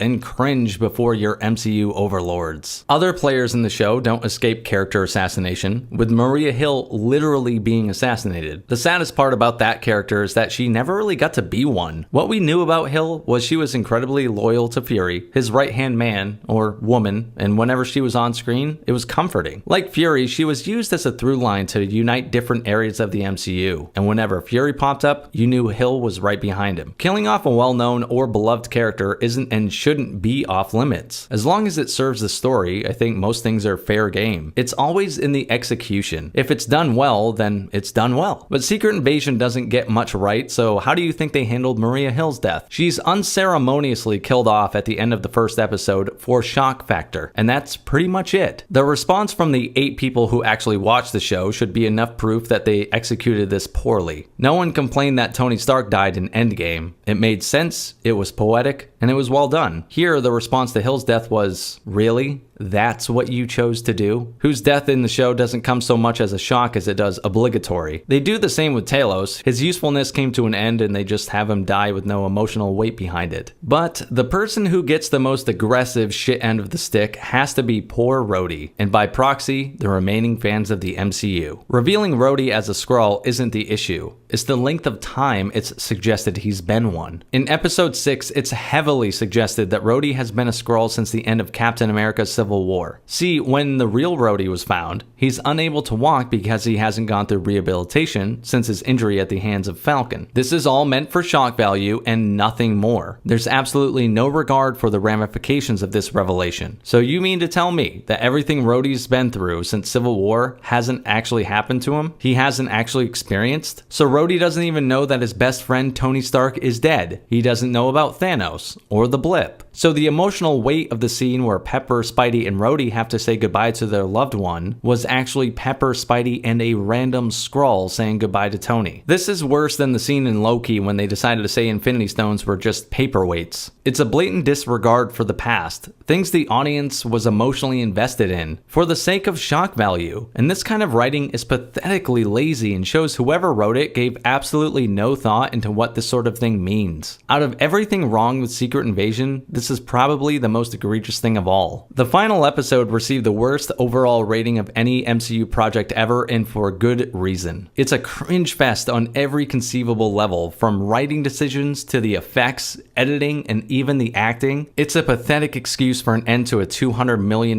plus project. The MCU has had some pretty abysmal moments, but they will absolutely never live down the shitfest that was the final fight between Gaia and Gravik. See, Gravik wanted what amounts to a serum that has all of the Avengers' DNA in it so he can inject all the Skrulls with it, turning them into super Skrulls with all the powers of the Avengers. At random points in the fight, the combatants turn certain parts of their body into those of other heroes. Their arms become a tree like Groot's, or the hilariously idiotic looking part when Gaia turns her arm into Drax's, covered in tattoos and all, so apparently he was born with them. It's goofiness to an extreme. It gets so ridiculous that when they turn an arm into Ebony Maws, who is one of Thanos' Black Order in Infinity War, it has the rings on his fingers. I guess just like Drax was apparently born with tattoos, the ring on his hands are part of Ma's DNA. So what exactly would they be getting with Tony Stark's DNA, for example? Not just his intellect, but his armor? Maybe with Cap, they'd get his shield? It's beyond illogical and just makes you shake your head in acknowledgement that a once great franchise has sunk this low. MCU movies were never highbrow entertainment, but this is beyond ridiculous, and any suspension of disbelief has been completely killed off. Like we're an MCU side character at this point. And we're left with Gaia, played by Emilia Clarke, as the most powerful hero in the MCU. And the hilarious part is I'm sure we'll never see her again, because she's not signed on to more MCU projects, so just like no one has mentioned a giant celestial sticking out of the earth after the events of Eternals, this whole thing will be forgotten as well. As the MCU expands, it's getting more and more difficult to keep track of everything and make sure there aren't any logic gaps. But when fans point this out, it's shocking to realize the writers didn't think of major events or how certain things contradict past ones. The only conclusion you can come to is that they simply don't care. Secret Invasion is an adaptation in name only. It takes the name of a beloved crossover event from the Marvel Comics series, and that's pretty much it. Now, that's not a terrible thing in practice. Captain America Civil War was an adaptation of the Civil War comic book event,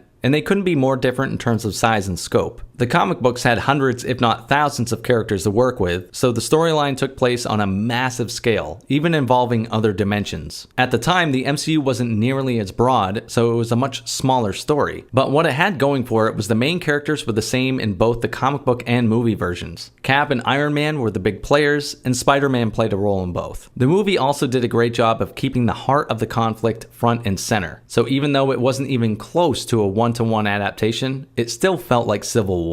Secret Invasion doesn't do that at all. The TV show isn't anything like the comic book in any way. Major players in the comic are heroes who are either dead or retired in the MCU, so the only thing similar to the comic is the title. For something that's supposed to be an Earth-ending level threat, the show feels decidedly small scale too. Nick Fury continent hops, but it just feels inconsequential. I understand bringing Chris Evans back or having any major cameos would be cost prohibitive, but it makes me question where that massive budget went then, because the effects don't look top dollar by any stretch, and the cast isn't filled with exclusively A-listers or anything. This sort of thing means any Skrull revelation would be of characters we don't really care about, which would mean the writing would have to be extremely strong to make up for the lack of true aha moments, which it fails to do at every turn. Maybe the saddest part of the Secret Invasion debacle is that the director of the show has gone on the defensive. I simply don't understand this strategy, but Disney isn't alone in doing it, where a writer, director, actor, or even studio head will come out and not just defend a poorly received product, but will actively attack the fans that pay their bills. How many times have you heard someone from Hollywood come out and tell you it's the fans' fault for why something failed? Remember the Bros situation earlier this year, when the writer-director blamed straight people for why his movie bombed? How many times has a show or movie blamed racism, misogyny, or whatever other buzzword for its failures and bad ratings? Well, Secret Invasion joins the club. Thankfully, this time around, it's not culture war related, but the director of Secret Invasion had this to say. Oh, I don't read reviews, with all due respect. For me, I view all the storytelling work I do as a dialogue with the audience. I don't know, is it our job to fulfill their expectations? To answer your question, yes, it is your job to fulfill expectations. He's painting this with a broad brush, like we expect X and Y from a story every single time. And that couldn't be further from the truth. What people expect expect is that a show isn't a complete piece of shit with blatant disregard and disdain for the things that came before it. The things that came before it are the reason people are watching it. People also expect to be given what is promised. If you say the show is a spy thriller engulfed in paranoia, and then you don't deliver that, what else would you expect as a response? This sort of narcissistic, mind-numbing dialogue is why a lot of people don't give a shit whatsoever that most of Hollywood is on strike. The level of ego and ignorance spewing out of the people producing shitty work is sickening, and people get fed up with it. The attacks from Hollywood make it seem like these things are just free, and we should take what we're given and say thank you. Well, a movie ticket costs about $15 now, and people pay for a monthly subscription to a streaming service. This is a consumer-based society, and people have to pay for these things. If they don't like what they pay for, they have every right to say so, and also every right to move on to something worth their time. No one owes Hollywood anything, and it's high time these people get their head out of their collective asses and gain some humility. That'll be the day, huh? Captain America Brave New World. Ugh. Captain America 4 has hit theaters, and surprise, surprise, the movie that's had a tumultuous production with piss-poor test screenings and multiple reshoots is trash. A choppy, sloppy, poorly edited, and badly written piece of garbage, this movie isn't worth anyone's time, let alone the time of the talent on screen. It's like being forced to listen to 50 Shades of Grey in public. I let go and come again.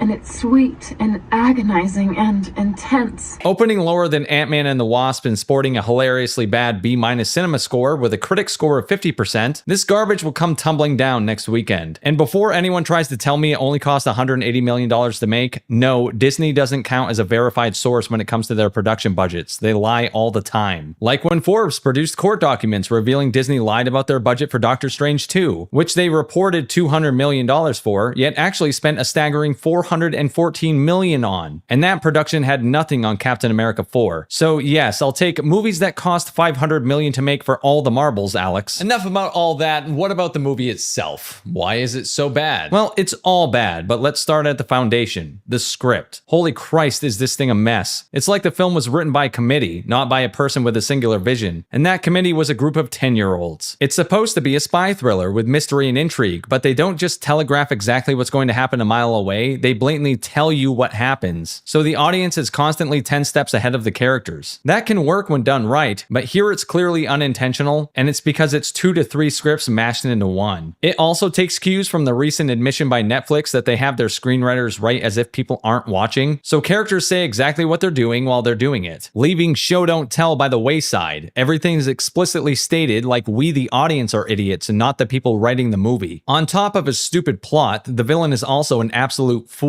He's supposed to be a super genius, a statistical whiz who understands the probability of every outcome, yet he's constantly outwitted by Sam fucking Wilson in the most blunt, simplistic ways imaginable. It constantly boils down to the bad guy thinking Sam would be statistically more likely to commit one action, but then Sam just doesn't, so the bad guy's defeated. It's that fucking dumb. If this is where we're at with Marvel writing, I can't wait to see what they do with the MCU version of Wolverine. Okay, but where's the girl?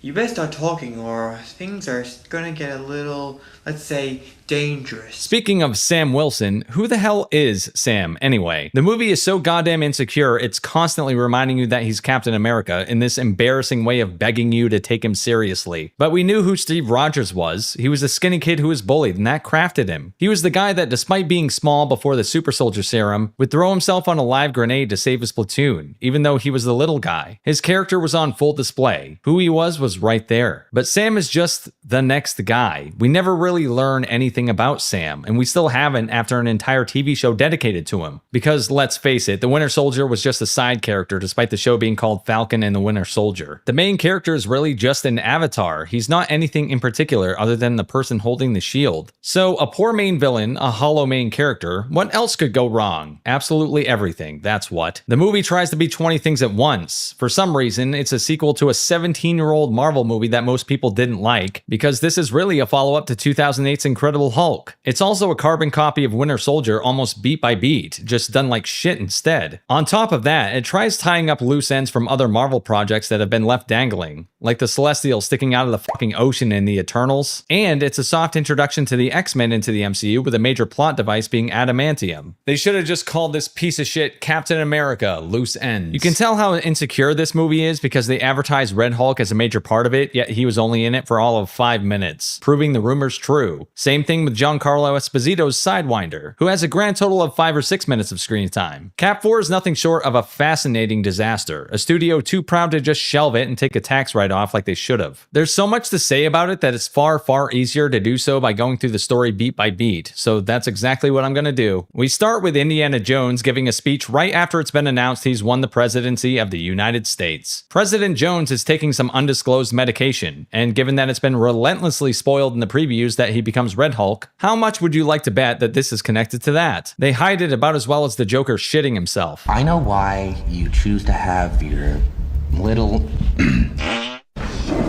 He wishes he could see his daughter Betty, but alas, she's not here. So he gives a fiery speech about togetherness while looking like a fucking lunatic as he screams into the camera with a Michael Shannon level of fury. For those of you that have your heads under rocks, which apparently is the majority of this chapter, we have been fucking up. They show a flashback when he was wearing a fake mustache. Well, it's supposed to be real in the movie, but good God, it's the Kevil mustache removal from the JL reshoots, just in reverse. The news is talking about how President Ford captured the man responsible for the creation of the Abomination, so you immediately know it's the leader from the Incredible Hulk movie. What an incredible mystery they're not laying out here. Like I said, this movie is written by 10-year-olds by committee. We then flash to the title of the movie, and it just says Brave New World because they're smart enough not to say Captain America this time around. Don't worry, they'll tell you Sam's the real Captain America 80 times. We fast forward 5 months later to a shitty looking CGI plane where US military specialists are asking questions to each other about things they already know the answer to because the script can't figure out any other way to get information to the audience. With the superior officer standing behind him watching the screen, the guy asks, "Sir, the bad guys should be handing over the package to the buyer any minute. Do you know what they're carrying?" That's classified, private face. Now where's Captain Falcon? Oh shit, here he comes now. Captain Falcon lands and beats up the bad guys in his new suit that was built by the Wakandans. We know this because the script again can't help but straight up tell us through clunky exposition. How the hell did he do that, private face? Well, sir, you see his suit was a gift from the Wakandans and it's made out of vibranium. It also does X, Y, and Z and now he can drink his own pee. Gus from Breaking Bad makes his first of 3 appearances in the entire movie because they needed something to sell this piece of shit in the trailers. Seriously, this dude is in the movie for all of 5 minutes total, but you know, whatever. He's actually pretty intimidating. Not surprising since Giancarlo Esposito is a brilliant actor, and he's also played this character like 20 times in his career, so he has it down pretty well. Falcon America goes after the hostages, while the SEAL team goes after the package. Meow. And we get some poorly choreographed, slow-moving fight scenes that look like shit. The movie continues to just follow the Winter Soldier beat by beat, so like Cap having to fight Batroc on the ship in that movie when he's trying to save some hostages, Captain Falcon fights generic tank soldier while he's trying to save some hostages. Speaks volumes about how much this is just a watered-down, shitty version of that movie on a good day. Captain Falcon and Colombian sidekick Falcon save the hostages and rescue the package. Again, meow. And the audience stays about 5 steps ahead of the writers because Cap thinks something is fishy. Why didn't the buyer show up? And who is the buyer? Gee Willikers couldn't possibly be the leader, the guy they literally told us about at the beginning of the fucking movie, and didn't just tell us about him, actually showed him lurking around in his lab. How can a movie simultaneously play off like the audience is following along with the mystery after the film itself gave us the answers up front? What kind of retarded bullshit is this? Oh yeah, it's a post-Endgame Marvel movie. Silly me. We just bounce around scenes now in jarring fashion, which just speaks to how many times this movie was reshot, and now we're in Baltimore to reintroduce us to Isaiah whoever the fuck. You probably don't know who this guy is because you'd have to check out the Falcon and Winter Soldier show no one watched. Remember when Marvel said we wouldn't have to watch their shitty TV shows to follow the films? Ah, fuck you! Anyway, Joaquin calls him the Forgotten Cat because, yeah, fuck it, anyone can be Captain America now. And he's probably better than Steve Rogers too, or something modern audience pandering. And while they're playing footsies, Captain Falcon gets a call. To his surprise, it's an invite to the White House. He wants old man Morpheus to come with him, but he refuses like I do when the boys ask to play another round of ranked play after we got squashed 6 times straight. The fuck you mean, Nah. The movie fills in the gaps, like, why does this guy exist? Why is he standing here? Why doesn't he want to go to the White House? Because it knows you didn't watch the TV show where he was introduced. So I asked the question, why bother using him? Why not use Steve Rogers' old ass for this role? It would work way better, especially since most people have no clue who this guy is, and you have to use forced dialogue to get the audience through the scene. Old man Morpheus doesn't want to go to the White House because the government experimented on him after he took the super soldier serum. But Captain Falcon convinces him to because that's what the plot needs to happen, and away they go. Because this movie's chopped to shit, the story immediately jumps to them at the White House, where Morpheus's phone is on the fritz. We know this because he says, my phone is on the fritz. Good shit, guys. Captain Falcon's brought in to talk to President Ford privately, where he's asked to restart the Avengers. Falcon immediately asks what we're all thinking. Didn't the original Avengers stop working for the government? So why would they now? The answer? Who cares? The scriptwriters are satisfied enough that they brought it up, so fuck the answer. President Jones gives an address about that mysterious package they've been hiding. Meow again. Surprise, it's that thing they revealed in the trailers to try and make this movie palatable. Adamantium. It was discovered at Celestial Island. You know, that thing that's been sticking out of the ocean for the past 4 years worth of Marvel movies without anyone so much as mentioning it. So far, we have a movie that's a carbon copy of Winter Soldier, while being a sequel to Incredible Hulk, trying to make a lost plot point from the Eternals matter, and now trying to soft intro the X-Men. Yes, this is going fucking great. Just call it Cap 4. Plot threads galore. President Ford's trying to keep Japan on board with the Accords, keeping some major powers in unison on what to do with the adamantium. If only he could stop being old and racist. What's up with the guy with the weird eyes? He handicapped or something?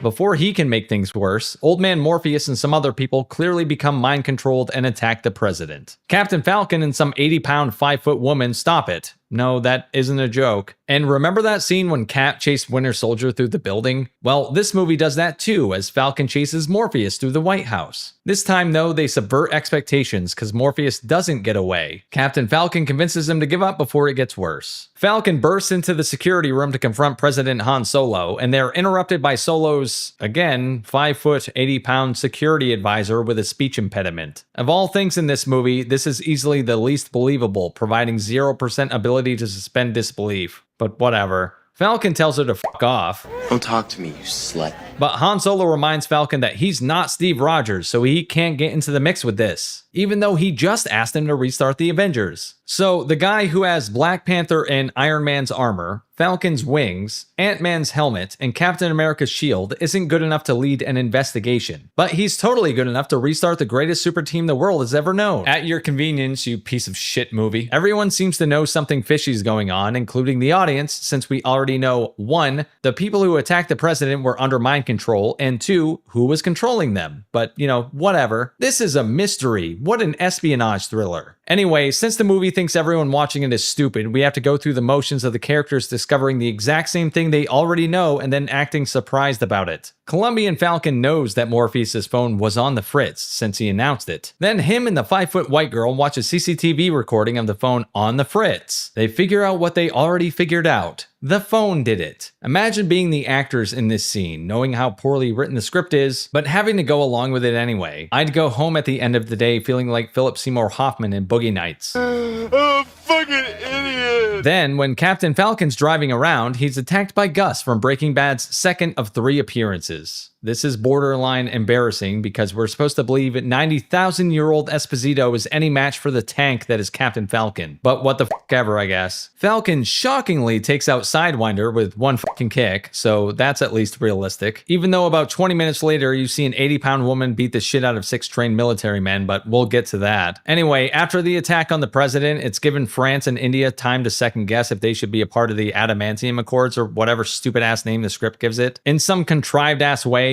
as if not teaming up with the world's greatest superpower is the right move here. They tell President Jones that he needs to get Japan back on board, and he could if only he'd stop being so fucking racist. Konnichiwa! How are we all feeling?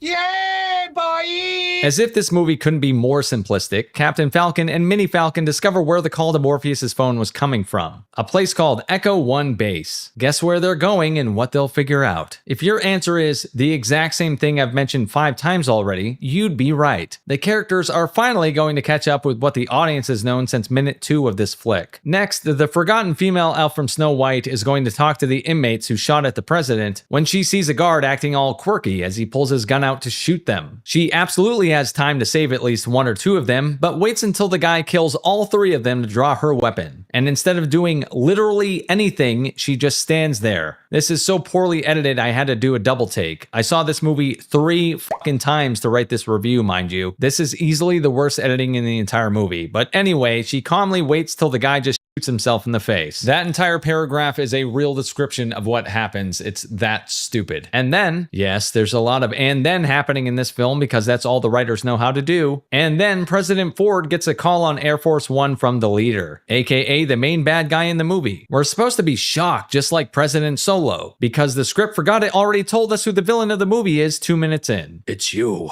The assassination attempt at the White House. It was you, says President Ford, blissfully unaware how fucking stupid he sounds to the audience. No, shit, it was him. The leader speaks with the same voice as the villain from Madame Web. First it was Amelia Perez, now this. I guess Madame Web had way more influence than we could have imagined. Of course, it was me. It's a good thing you didn't know today was the day you were going to die. Or something like that. Next, Captain Falcon and Mini Falcon arrive at the secret base, like a shitty copy of the scene from Winter Soldier when Cap and Black Widow enter a secret base. Because this movie has absolutely no identity. And what a surprise, they discover exactly what they already know. The phones were used to mind control Morpheus and the others and force them to attack the president. How did it manage that, you ask? Well, you came to the right place. It's a complex answer, you see, and Captain Falcon explains it. He created technology to mind control them. That is no joke, the answer to the big mystery. How were they mind controlled? Why, through technology, silly pants. That's how intelligent this script is. It's the scene from Thank You for Smoking, but it actually means it. Cigarettes in space. It's the final frontier, Nick. But wouldn't they blow up in an all-oxygen environment? Probably, but it's an easy fix. 1 line of dialogue. Thank God we invented the, whatever device. This movie has absolutely no confidence in itself, and with writing this bad, I can understand why. The leader reveals himself to Falcon and Mini Falcon, again, the script thinking it's a big shock to the audience too, which makes it unintentionally hilarious if not sad and pathetic, and reveals his evil plan to them because of course he does. Falcon America has an aha moment and realizes what's going on, because like Britney Spears, he's the last to know. And the leader sends in a bunch of mind-controlled military guards after them to slow them down instead of just straight up killing them by obliterating the room or any other million different ways he could have just taken care of them. And he says he wants them to die too. He says, "You're a fascinating problem," showcasing just how desperate the script is to make Sam Wilson interesting. Oh, and did you know he's Captain America? The movie reminds you of that again in case you forgot how desperate they are for you to accept him. The 5', 80-pound white chick shows up to save them. I'm not joking. And she kicks the shit out of all the guards because of course she does. For a movie that desperately wants to be Winter Soldier, gone are the quick-cut kinetic action scenes, replaced by tedious, slow-moving garbage that looks ridiculous and just plain boring. Elsewhere, President Ford loses Japan as an ally for the Accords because he's just that old man who can't stop being racist. Yeah, what is that? There's a Taiwan Tammy. She on runway and do a drag queen and nails. Are you kidding me? That is extremely racist. Isn't that awesome? I'm so excited about this one. Jokes aside, it's really just this hyper-convoluted idea by the leader to create some sort of war between Japan and the United States in order to make Harrison Ford's daughter madder at him. I'm not fucking kidding. That's the evil villain's plan. See, President Indy misses his daughter Betty. You remember her from 17 years ago. Because you're a good little consumer and saw Incredible Hulk, right? Well, anyway, Betty is still mad at him about Bruce Banner, and the leader was locked up and used as a science pet project by Ford and never got the pardon he was promised. So to get back at him, he's going to instigate a war between Japan and the United States. Yes, Japan of all places, because this script was too much of a pussy to pick China, since Disney has too much money wrapped up in their government. So President Indiana Jones decides to get the adamantium himself off of Celestial Island, because that makes all kinds of sense. The president going to the island himself. Right.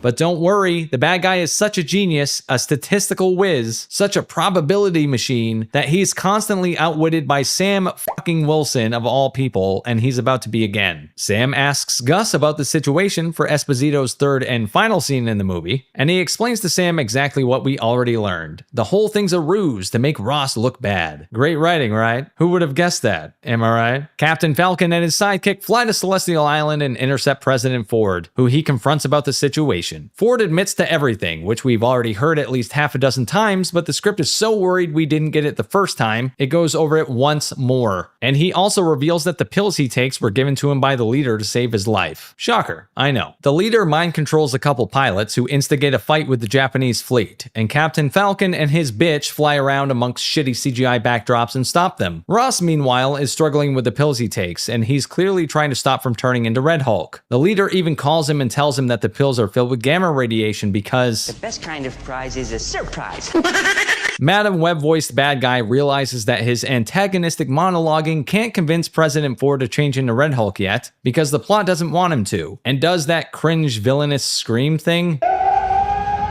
After the debacle, Sam is watching his partner get operated on because he was hurt in the skirmish. You know, through the cliche window thing that isn't real in operating rooms. Even in good movies they do this stupid shit, so it's not exclusive to this one, but it certainly adds to the half-ass flavor of it all. Finally, the real Captain America replacement shows up, Bucky Barnes. If you're in the online world like me, you've probably heard plenty of arguments about why Bucky shouldn't have been Captain America over Sam by complete morons. Their arguments boil down to the fact he was a brainwashed killer before all this, so no one would accept him. Yet here he stands on the verge of being a fucking congressman in this movie. A congressman. Where will the goalpost be moved next? He gives Sam a pep talk and lets him know that because the scriptwriters need you to think he's better than Steve Rogers, he just flat out tells him. He says, Steve gave people something to believe in, but you give people something to aspire to. This movie can go fuck itself. 2'7" tall white girl walks in looking shorter than ever and talks about how hot Winter Soldier is, and that inspires Sam to keep trying to save Isaiah or some stupid shit. See, Isaiah, or Old Man Morpheus, is going to get the fucking death penalty even though he didn't kill anyone, because that's how childish this movie is. And by God, Sam's got to do something about this goofy turn of events. Next, dumbass villain the leader shows up and kills Sam's friend who is investigating the pills President Ford takes. He's about to call Sam and tell him that the pills are filled with gamma, but leader takes him out before he can. He does this so he can just show up in front of Sam and tell him himself? What the fuck? So he kills the guy to delay it by just a few minutes basically, for no reason. This movie is such a mess. Holy shit. That's right, after he kills the guy, he pops up in front of Captain Falcon and is like, bah, I've been had. The probability something something. Or some dumb bullshit the script can't articulate. And that's how smart this guy is, constantly outwitted by the fucking Falcon. The leader gives himself up to the authorities because whatever, I don't even care anymore, I just want it to end. And Falcon runs off to stop the president now that he realizes the pills are filled with gamma, or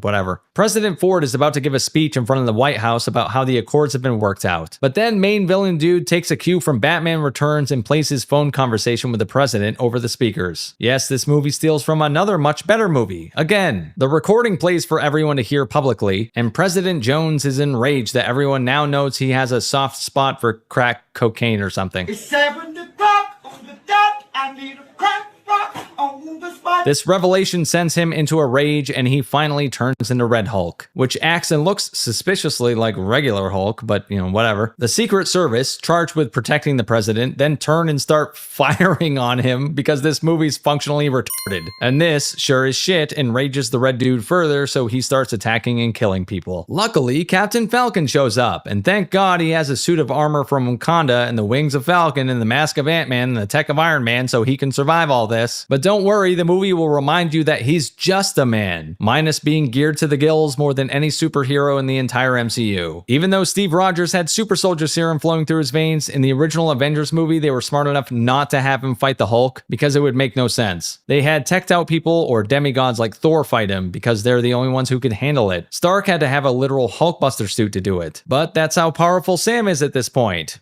power levels, the script needs something exciting to happen, so Red Hulk it is. Let's disregard the constant reminder that he's human regardless of the tech that's superior to everyone's in the past. I swear the inconsistency is mind-numbing. Anyway, they fight it out in shitty CGI fashion like we usually see in a Marvel movie, and Sam wins because obviously, and despite Red Hulk still not giving up, Sam uses the power of words to stop the beast. That's right, the big advertised monster that's been in every trailer for this movie is in it for all of 5 fucking minutes. Amazing, isn't it? He returns back to his Old Man Ford form and is carted off to the Raft prison for his crimes. Old Man Morpheus is freed, and Sam visits Mini Falcon in the hospital and complains about the difficulties he faces trying to replace Steve Rogers, which is a legitimate thing because he's in this movie that's trying to convince us he's the real deal. Get the fuck out of here. Anyway, Ross gets to see his daughter Betty again because he's a good boy now, and that's it. That's the fucking movie. To put a giant FU stamp on the fact the audience is 10 steps ahead of the movie at all times, we have to watch Sam Wilson be cryptically told about the multiverse in the post-credits scene. What a revelation, huh? When I first started writing this review, I really disliked the movie, but now that I watched it 3 times for the plot breakdown, I absolutely despise it. It's everything wrong with Hollywood and in particular the MCU right now. Somehow bloated despite a short runtime, aimless, exists for completionist sake and not for anything meaningful, has nothing to say at all, is pure consumer product made for the lowest common denominator, and contributes absolutely nothing to cinema. This is the kind of movie Scorsese was talking about when he said Marvel movies were theme park rides. Except this one is on rusty rails and its brakes don't work. But it's a Disney theme park, so you already signed a waiver and your family will lose the lawsuit. Echo.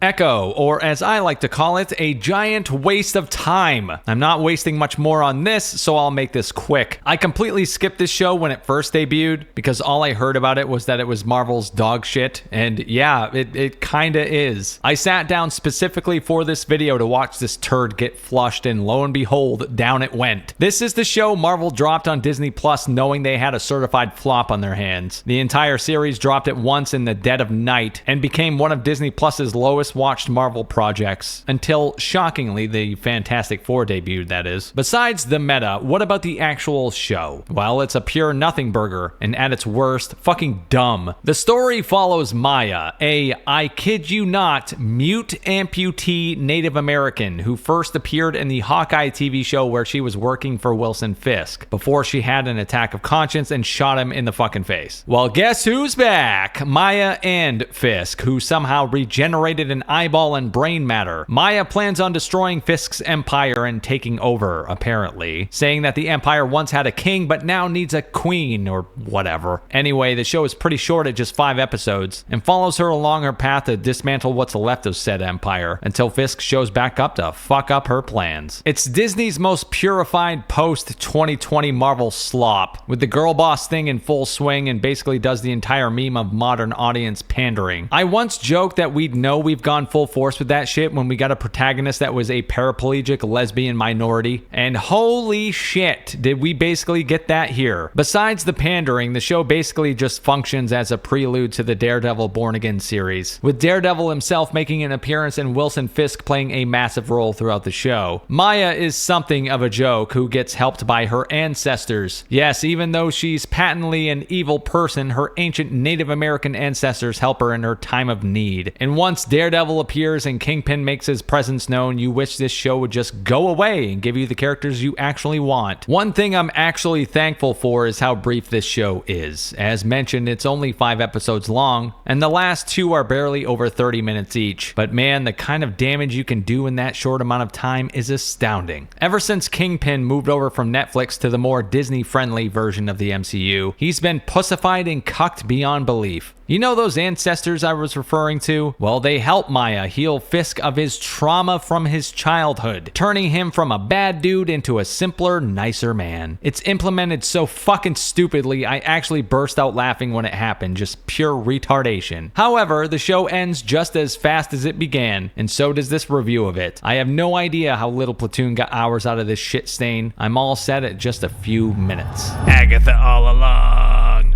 Ugh.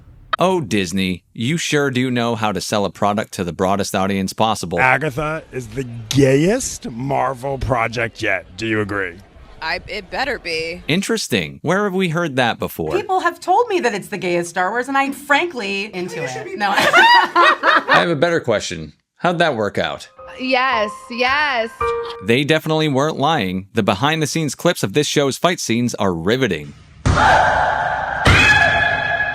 I don't know what Disney is up to over there, but they seem to be absolutely obsessed with lesbian witches this year. Maybe next year it'll be paraplegic plumbers. I love that meme. You know, I remember the days when I'd be excited for an MCU project. Hell, I was even looking forward to their television slate after Endgame. Now every time I review a Marvel show, I feel like Winnebago Man. Son of a bitch! Jesus Christ. Fuck this shit. Agatha All Along, or whatever name for this show they still haven't settled on, is deserving of that Winnebago-level response. It's a meandering, bland show that tries to be as inoffensive as possible, making it milquetoast throwaway trash at best. Is it the gayest Marvel project ever? Yeah, it definitely is, but just like The Acolyte, while it's fun to joke around and make fun of, that's in no way the reason why it's dog shit. It's just shit. It's a wannabe hocus pocus made for an audience that is absolutely not there. That's what happens when your core audience made of men, geek culture isn't gender specific but it leans heavily male, is put on the back burner in an attempt to reach another audience. It's not a wide audience they're going for, it's niche, and like the WNBA, no one who's supposed to be watching this shit is watching this shit. The numbers are in, if you can even call them that. Disney announced that over 9 million people watched episode 1 over its first week, which sounds like it's supposed to be impressive, but Samba TV is the bane of Disney and Jeff Bezos' existence, coming in like a sledgehammer to lay the smackdown of truth on their candy asses. Samba reported Agatha as not even being in the top 10 streaming shows over the past week. So why is Disney always lying? Even if the numbers were accurate, let me see the drop-off between episode 1 and 2, please. Disney often skews their numbers to make things look better than they really are. A studio messing with numbers isn't news, but it's something to keep in mind every time you read a report of a streaming show that no one you know is talking about. They said The Acolyte debuted with 11 million viewers, and how did that play out? No, Agatha isn't a water cooler show, and they knew it wasn't going to be all along. Didn't. While the MCU is trying to play nice with its audience, Deadpool and Wolverine proving they listen once in a while, and the obvious panic they're in when they announced Robert Downey Jr. is coming back, they still have a few messes to clean up before the apology tour really begins. Marvel thought people would show up for anything with their logo on it after Endgame, and Agatha is a relic of that short-lived era. It's a spin-off of a spin-off, or as I like to call it, what the fuck? Who asked for this shit? Along with Ironheart and Armor Wars, or according to Don Cheadle, what's Armor Wars? The show was concocted when they thought Marvel meant money, and it did for a short period of time, but one enormous bomb called the Marvels later, and now we're here. They might have shit-canned some things that weren't in production yet, but Disney is too proud to pull a WB with Batwoman and annihilate an already finished product. That would be an admittance of failure, and if there's anything Marvel and Disney love to do best, it's pull a slippery P. Diddy and deflect accountability. Instead of doing the right thing and stop releasing absolute ass that waters down their product even more, they're pushing forward hoping people will ignore the few remaining cockroaches roaming around the kitchen so they can get to the food that is Fantastic Four, Doctor Doom, and more Wolverine. This show is trite trash about Agatha finding a coven of witches that will, like Fast and the Furious, lead to a family, I'm sure. Agatha All Along exists almost entirely because of that goddamn meme. You know the one. It's like when Sony thought people loved Morbius because they memed the shit out of it, and audiences trolled them into re-releasing that piece of shit. Marvel went a step further and dumped a movie-sized 9-figure budget into their boring garbage, and Agatha is self-aware cringe, which, according to some people, makes it good. It's me. I'm some people. You suck! Hell, there was even an article written about it. It includes a hilarious admittance that The Acolyte was garbage by way of saying it was a gay-themed shit smear, and while Agatha might be too, it's a self-aware one, so that makes it good. That's like saying something is good because it's supposed to be. What the fuck kind of argument is that? Campy or not, cringe is cringe. The best way to watch this show is through YouTube videos talking about it, and I've had a fun summer tearing apart bad TV shows through narration, so let's kick off the fall by doing it again with Agatha All as Ass. Episode 1. Interesting to note, they've separated distinguished the MCU from Marvel Television. Are they going to keep the television shows separate permanently from the movies, so there isn't so much confusion or homework to do for the films we care to watch? Oh wait, what films we care to watch? We start the show with Agnes, or Agatha, as I'll call her, as to not sow confusion. We start the show with Agatha's past, present. As a detective with a smidge of character info dump to give you some background, she's a tough cookie, you see, because she socked a suspect in the face. And that's okay, because he was eventually convicted convicted, so you can't be right and wrong at the same time. And now you think she's a badass, right? She's investigating a crime scene, and the acting is cringe off the bat. I'll try to be more cheerful for you next time, Herb. This unidentified woman lying dead in a crick has just got me down in the dumps. LOL. The running joke that this show doesn't have an official title continues. The title card reads Agatha of Westview. She's a badass, and she skips lines. I'm already questioning why anyone is saying she's good in this role. Yes, I do understand it's supposed to be campy, but when she's not being a comedian, her acting is the definition of cringe. If the argument is it's supposed to be cringe, that's not an argument, that's an admittance. Once Agatha gets back to her office, the Marvel bullet dodger arrives to save the show, Aubrey Plaza. Old frenemies as they are, she immediately takes control of the scene and the screen. Yes, this is how you get your should-be target demo to watch this show. Plaza insults Agatha by calling her a townie and leaves the office. How very odd that a small-ass town like Westview has enough funding or even a need for a dedicated detective, but sure, let's roll with the bullshit. She heads to the local pawn shop in hopes of getting info on a piece of evidence. It turns out it's from Eastern Europe. Oh my. Good thing your local pawnbroker in a small shit-splat town knows random shit like he needs to. Later that night, Plaza shows up at Agatha's house. Told you, frenemies. And is it time to get to the gay stuff? Not yet. They're in deep discussion about the murder case when Plaza asks, "Do you remember why you hate me?" To which Agatha answers, "Now," before hearing glass shattering on the second floor. She runs upstairs to find an intruder, who's the loudest, most clumsy intruder of all time, but thankfully she can't catch a fucking cold. Unfortunately for him, he gets hit by Eric Foreman's mom, and I have to repeat here, I really, simply do not understand how anyone finds this acting as anything but cringe. It's not campy, it's bad. It makes me want to shrivel up and die of secondhand embarrassment. First offense. You take anything from your place?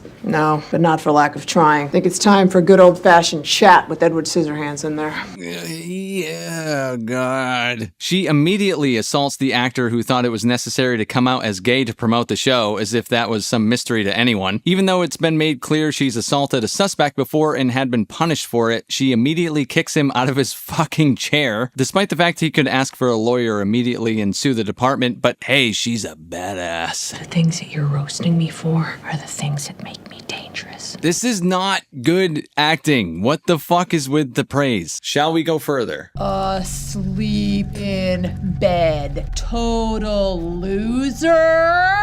Totally lying. Let's find out. Oh, everything's falling apart now. The reality about the non-reality of Westview is starting to set in for her. Aubrey Plaza? Not real? Nah, she is, because that would be too bad. The photo evidence? Not real. She runs to the morgue to see if the body is real, and it's labeled as Wanda Maximoff. She's dead since Multiverse of Madness, and Plaza shows up again, telling her all the copies of the Darkhold went with her. You remember the Darkhold, right? You did your homework, right? Agatha starts stripping down, changing appearances rapidly from 80s workouts to hoe status, when the Tim Burtonisms start to kick in. She starts to peel off her shirt and exclaims in a passionate and runs out of her house confused and naked the next second, standing in front of children. Okay, hilarious show. Fucking gross. She then runs back inside because it was a totally necessary and super funny moment to have, and goes down into the McAllister's basement to talk with her random rabbit. She's realized who she is. She's not Agnes. No, she is Agatha. She then hears rumblings upstairs and finds the gay guy trapped in the closet.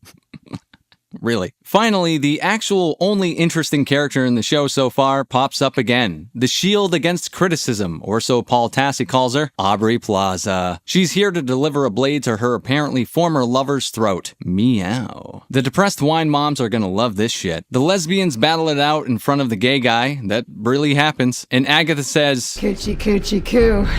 What the fuck? Another reminder that purposeful cringe is still cringe. The two flirt, fight, and argue with revelations that there are plenty of other people looking for her, until Aubrey grabs Agatha's hand and gives me the thumbnail to this video. You don't have a heart. Yes, I do. It's black, and it beats for you. See, I very much enjoyed the last MCU project, Deadpool and Wolverine, but their TV shows seem to only get worse the more they produce. Well, you know, minus the She-Hulk peak. It makes me grateful when an episode still has nearly 10 minutes left, and almost all of it are credits. A sign that, thankfully, the episode's almost over. Episode 2. We pick up right where we left off. excluding the 12,000 hours of credits, of course, with Agatha letting the gay dude out of the closet. He says he wants to take her to the witch's road, the road that will give you the thing you want the most if you make it to the end. He's studied, he's learned, he's cried, he's crowed, and he wants to have a witch's abilities, damn it. Take him with you. It's a race against time as the people are coming for her. So she puts on her Al Capone cap and they hit the road. She asks him what he knows about a coven, and he answers they're the sincerest form of sisterhood and whatnot. So far, 2 episodes deep, the show is teetering on being the acolyte of Marvel, but it's saving itself by being self-aware, I guess. Please reference the article I talk about in the intro for how that's a huge yuck. Because let's see if it falls for the just because it knows it's stupid doesn't mean it's not stupid trick like most Marvel products of the last 5 years. Thor Love and Thunder, anyone? According to Agatha, anywhere within a 3-mile radius of a witch, such as her, there will be a collection of witchy enough people to form a coven. Perfect to build that Guardians of the Galaxy style Fast and Furious family situation to form a story. She has him stop at a local fortune teller's place. Man, this town has everything. A bustling police department for the high crime rate of a small town and shit, and a Miss Cleo wannabe too. Call me now for your free psychic reading.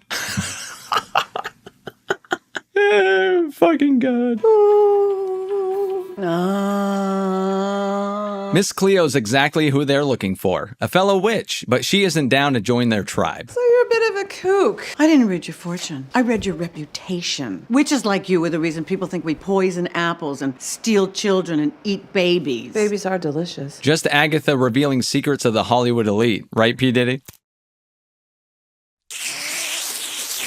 She reveals another secret. If she's not struck with someone's power, she can't take it from them. Oh my, will that come into play later in the series? She uses the eviction notice she found in old Miss Cleo's door as reason enough to join her path to the road. But Cleo tells her to get absolutely fucked, and then the plot happens and she writes Agatha a list of 4 names for her coven. She's possessed, so she doesn't know the name she wrote down, because dun dun dun, one of the names is Miss Cleo herself. Call me now for a bumper clock reading. That was amazing. So, who's next? Yeah, that guy really needed to tell us he was gay, all right. Next on the list? Oh no, the fall of many men, a woman obsessed with candles and crystals. This one apparently has a binding spell on her that prevented her from using magic for decades. Hence the candle obsession, the witch equivalent of being a middle-aged cat lady.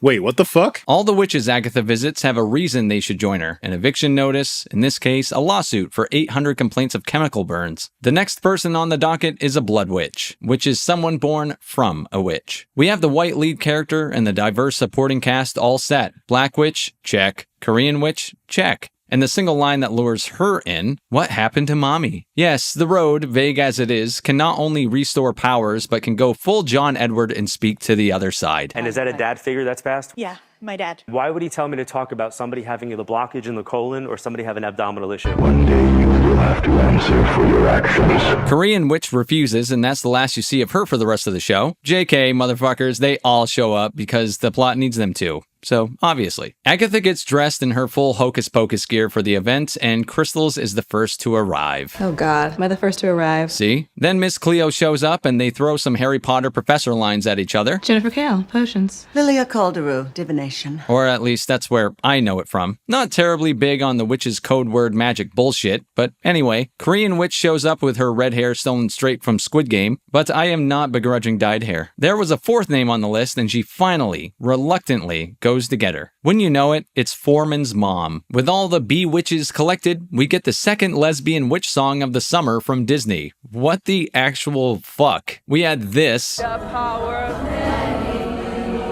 now this. Down, down, down the road. We had a lesbian witch summer, now get ready for Disney's event of the fall. More lesbian witches. Yes, yes. Unlike the Acolyte, this song goes on and fucking on, and outside, a bunch of ghastly Nazgul looking things appear. God, it really does get more fucking cringe, too. The road is wild and wicked, winding through the wood. Regarding the song lyrics, it does indeed look like the road is like most Marvel MacGuffins. It solves all problems. All that was bad is now good. And indeed, Agatha's power-snatching abilities come back into play. See, the road won't open up for their shitty singing, so she tries to goad them into using their powers, allowing her to steal them. But Miss Cleo, the slippery little rascal she is too quick for her. Alas, though, as only a real coven can open the door, it appears. Maybe we can get that awesome, we're not a coven, we're a family, Fast and Furious unearned Suicide Squad kind of shit. Oh, one can only hope. They escape the Nazgul just in time to see the fully CGI yellow brick road right in front of them, ready to lead them through the rest of the plot. Yay. Episode 3. As they're walking down the Blue Leaf Road, excellent color choice, the guy who's gay, in case you were not aware because he hadn't told you yet, says it's exactly how he pictured it. Likewise, my guy, I guess his vision was an obvious film set as well. The show, already devolved, sinks more when the characters start asking questions about the plot that are immediately answered by someone in their party. Character with concerns, we don't know what we're up against. Character 2, tame your fears. We're up against our worst nightmares. Character with concerns again, but in what form? Character 3, trials. Character 4, one trial for each skill. Character with concerns again, how do we pass them without any power? Character 5, analog magic. And we got them all, you won whack-a-mole. Oh, okay, thankfully for the actors, their characters are so stupid they can only interpret one blunt lyric apiece, so everyone gets a line of dialogue. Or it's a shitty writing trope. It doesn't matter who's dispensing information, that's besides the point. Anyone could be saying what anyone else is saying. Is Crystal Girl the anxious, cautious one? No sign she is, so why is she concerned so much? Why do the other characters have the ability to interpret obvious song lyrics, but she's a complete moron? The answer is, it doesn't matter. As long as everyone speaks, that's all that matters. Fuck off. Anyway, more obnoxious writing tropes. Agatha goes to each one of them and restates why they're here. This is exclusively for the audience, even though it's been repeated and gone over twice in the previous episode, and there was a recap at the beginning of this one. Rings of Power, Marvel, etc. This is how little writers think people can pay attention. But hey, in fairness, who's even paying attention to this shitty-ass show anyway? Speaking of Rings of Power, in Agatha I cannot see shit because their night scenes are lit like that show. Like it's real life instead of a fucking television program. Back to the story, Foreman's mom has wandered off and gets in a struggle with the tree that's trying to steal her purse. And goddamn, is she the only actually amusing character in this entire thing so far? She genuinely makes me laugh, just like she did when I was a kid in that 70s show. You know, Donna,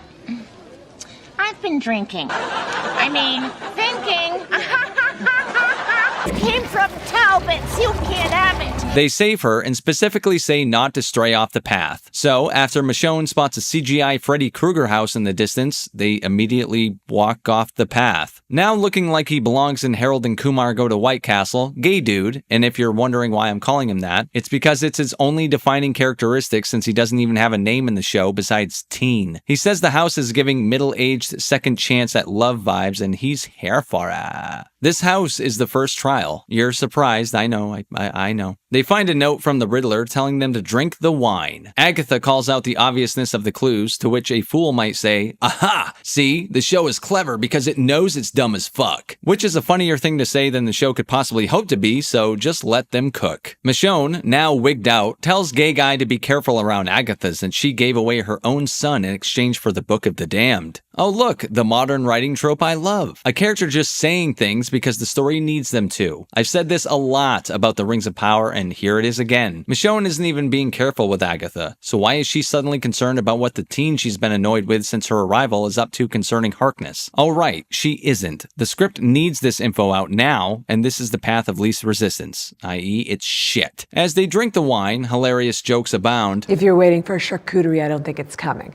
Ha, good one. At least we get to see Kitty get hammered, which is amusing enough. But I would drink the blood of a virgin if it would smooth out some of these wrinkles. And Foreman's mom gets her wish. The wine turns all their faces into mashed potatoes and leads them on a path to death. The wine was poison. Yes, yes. Michonne, the crystals and hairspray one, is tasked with creating an antidote, sending them on a frantic mission to collect random ingredients found throughout the house. They start seeing ghosts, including Mrs. Squid Game's mother. And honestly, this is a pretty effective scene. The acting from the mother and the ghost of Crystal Girl's past is done with a lot of intensity. Way more than a show like this deserves. Credit where it's due. It's well done. You are an inconvenient woman. Your grandmother died today, thousands of miles away, and I could still feel it when it happened. It's my turn now. And after they start making the antidote, we get some horrible acting. Bright ideas on how to set this thing to boil? Didn't think of this before? While I was in the middle of a traumatic hallucination? No, Agatha, I did not.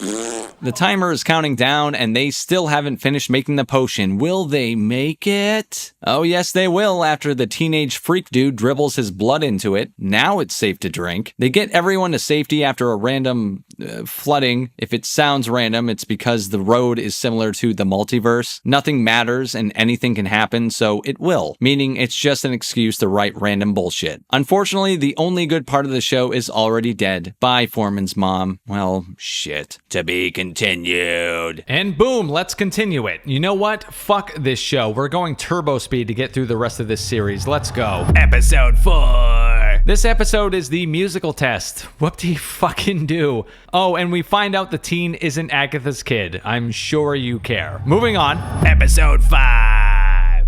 In this episode, the Coven is attacked by the Salem retards, and they fly off on shitty CGI brooms to escape. Then they start challenge number 3, a fucking Ouija board. They use the board and bring up Agatha's mother's ghost, who says Agatha can't be trusted. Sheesh, what a betraying bitch. But it turns out Agatha actually killed her back in 1690, who gives a fuck? Oh, and the children of her mom's coven? Well, they're the Salem retards who are after them. Oh, and then after the challenge, Agatha kills one of the main characters because, well, you know, she's kind of a bitch. She says it was an accident, but, you know, was it? Anyway, gay kid doesn't believe her, and then a crown appears on his head that looks suspiciously like the Scarlet Witch's crown. End of episode. Episode 6. As if this nothing burger of a show could get any worse, this episode is just plain fucking stupid. It tells Gay Kid's backstory. Let's just break this down here to the bare essentials. Turns out Gay Kid is the reincarnation of Wanda, the Scarlet Witch's son, Billy. You literally don't need to know anything else other than that out of this episode because what happens is that wildly unimportant. Basically, he's on the witch's road to find his long-lost brother Tommy, and that's it. That's the end of the fucking episode. Episode 7! In this one, Agatha and Gay Kid go after the next challenge, reading tarot cards correctly. And guess what? They do. Oh, and the old bitch in the show sacrifices herself to hold back the Salem retards, and that's it. That's basically the episode. Episode 8, let's fucking go. Here we are, the final test, and yes, surprise, surprise, they pass it. And voila, Gay Kid gets his brother back. Well, sort of. He reappears on Earth, but Gay Kid doesn't know where he is. Meanwhile, Agatha, who also passed the final test, doesn't get her powers back. And then Rio, aka the lesbian of death, is gonna kill her. You remember her, don't you? Well, she's been here throughout the show, but, you know, who actually cares? Anyway, yeah, she's gonna kill Agatha, and then, she fucking does. Let's just get this final episode over with, shall we? Episode 9! We're finally here, yes! So it turns out Gay Kid actually invented the Witch's Road himself in some convoluted bullshit kind of way. Do you even care? I know I don't. Anyway, Agatha's dead ass decides to help him find his long-lost brother, and that's it. That's the fucking season of Agatha. Surely never to be heard from again. And I mean that. Agatha All Along was just another cog in the MCU machine, a part of the pipeline that needed to get out in order to continue saturating the market in mediocrity. We'll probably never, ever hear about this character again because the MCU is heading for a full-on reboot, and they're completely forgetting a number of characters along the way as they do so. We won't hear from She-Hulk again, Agatha, Captain Marvel, Miss Marvel, Monica Rambeau, all the characters people couldn't give less of a shit about. Much like Echo, Agatha All Along is a nothing burger of a TV show, existing for content's sake, existing to exist, to fill in a spot on the calendar. No one asked for it, but we sure as hell got it, and that's going to be it. So good riddance to bad rubbish. Daredevil Born Again. Daredevil Born Again is a massive letdown of a show, the epitome of missed opportunity. It's not awful like Ant-Man 3 or Brave New World, but that's what makes me feel almost worse about it because I wanted to like it so much. The performances are top-notch and it's fantastic to see Charlie Cox and Vincent D'Onofrio again, but there are a number of decisions made that make you tickle your chin in a why the fuck did they do that kind of way, and you can tell the show was reshot. It's simply plain as day. It feels choppy. It feels like two different shows at times, and well, because it is. The first episode was reshot, the final 2 episodes were reshot, and additional scenes were rewritten or rejigged to try and get it to connect to the original series, with mixed results to say the least. The story, in essence, follows Matt Murdock and Wilson Fisk as they go on separate but similar journeys. They both try to repress the violence within and eventually both succumb to who they truly are. Fisk as Kingpin and Matt as Daredevil. Matt originally gives up being Daredevil because his best friend Foggy is killed by Bullseye in episode 1. Fisk, meanwhile, gives it up because of some bullshit that happened in the TV show Echo where he was cured of his trauma.